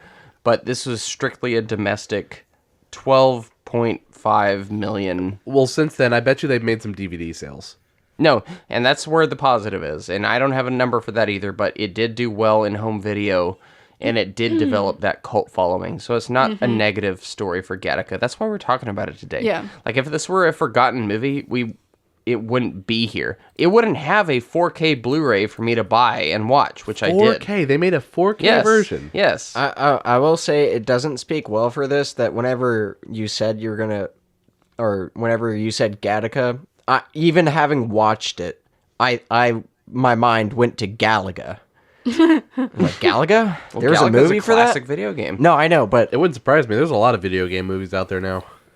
And this movie was originally going to be called The Eighth Day. Do you think it would have been more successful with a title like that, or does Gattaca Eighth approve? Day. I think Eighth Day would actually resonate more with the Gattaca's like a- American oh, audience. It's a cool title One too, because word like that was sound, like God created the world and Earth in 7 days, and the 8th day was like man feel- interfering. Yep. Yeah. I think that the American audience would understand that better than just some random title like Gattaca. Yeah. Anyway, box office bomb, did not do well. Didn't even it did it made a third of its budget, which is terrible. So I'll just That might be one of the worst ones we've done. I wish we had like a section for AJ to crunch the numbers on like worst box office scores, like or This numbers. is definitely one of the worst. I think Soldier was also really bad. Not surprised. I think that was probably in the 1/3 or This at might least be half of the budget. This might be range. up there for best movie for worst box office. that is kind of sad though for a movie like this, as good as it is, to fail that hard. Yeah, but it's got that cult following though. And I feel like Gattaca, as much as Noah, you thought Galaga when you thought it, like I think most people, or at least most people who watch movies as a pastime, know what Gattaca is. Probably. Like it's not. Yeah. There I are had other never movies heard that of have it. bombed as hard as Gattaca, and they're just forgotten. Like you could say the title to me, and I'd be like, "What's that?"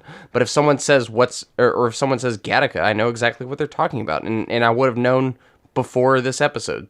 You know, If it wasn't for your family, I wouldn't have known. it's culturally relevant. That's all I'm trying to say. Like it is in that space. Do you think it would have been if all the actors and actresses that were in it weren't as big as they are now? Maybe not. I don't know. I know it's just one of those things. That's a hypothetical. I So do what wonder was if people looked up Ethan Hawke and looked up, all these other actors' first films. Are like, oh, Gattaca, what's that? I could see that sort of building sort of like a long-term buzz. What was the sequel plan? Or Well, that's the part that we're about to get to. okay. Well, I was just You ready for it? yeah, I'm ready. All right. So I took this from Wikipedia, guys. You Great ready for it? job, buddy. Go ahead.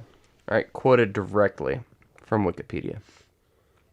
So on October 30th, 2008, Variety reported that Sony Pictures Television was developing a television adaptation of the feature film as a 1-hour police procedural set in the future. Oh. The show is to be written by Gil Grant, who has written for 24 and NCIS. So it was going to be as exactly what I said. It was going to be this hour-long episodic.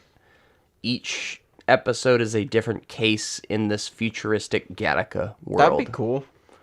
Could be kind of cool. Could also be very not great or underwhelming. Well, they didn't show any other, like, I don't know, supernatural, not supernatural, but like advanced technology, really. So I don't know what they would do that's different than what I did find that was interesting upon further reading, though, is like while they said this would be a remake or adaptation of that original movie, I did also hear that there was thoughts or there were plans that this would be actually a continuation of that universe. Like the Ethan Hawke character and all of the other characters did exist in this world, but they're showing another side of this. And that to me is more... Yeah. I like that. You know, maybe I would watch this show. I don't know. Like, I honestly don't think Gattaca needs anything else. Yeah, I don't think so either. Yeah, it doesn't. That story is done. Although it does kind of feel like an extended Black Mirror episode now that I think about it. Yeah.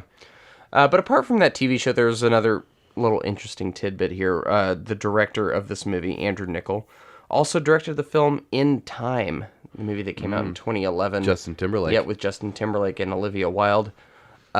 He quoted it as the bastard child of Gattaca, where it's... I don't like that. That doesn't sound favorable. It's so funny for him to say that, though, because he directed both of them.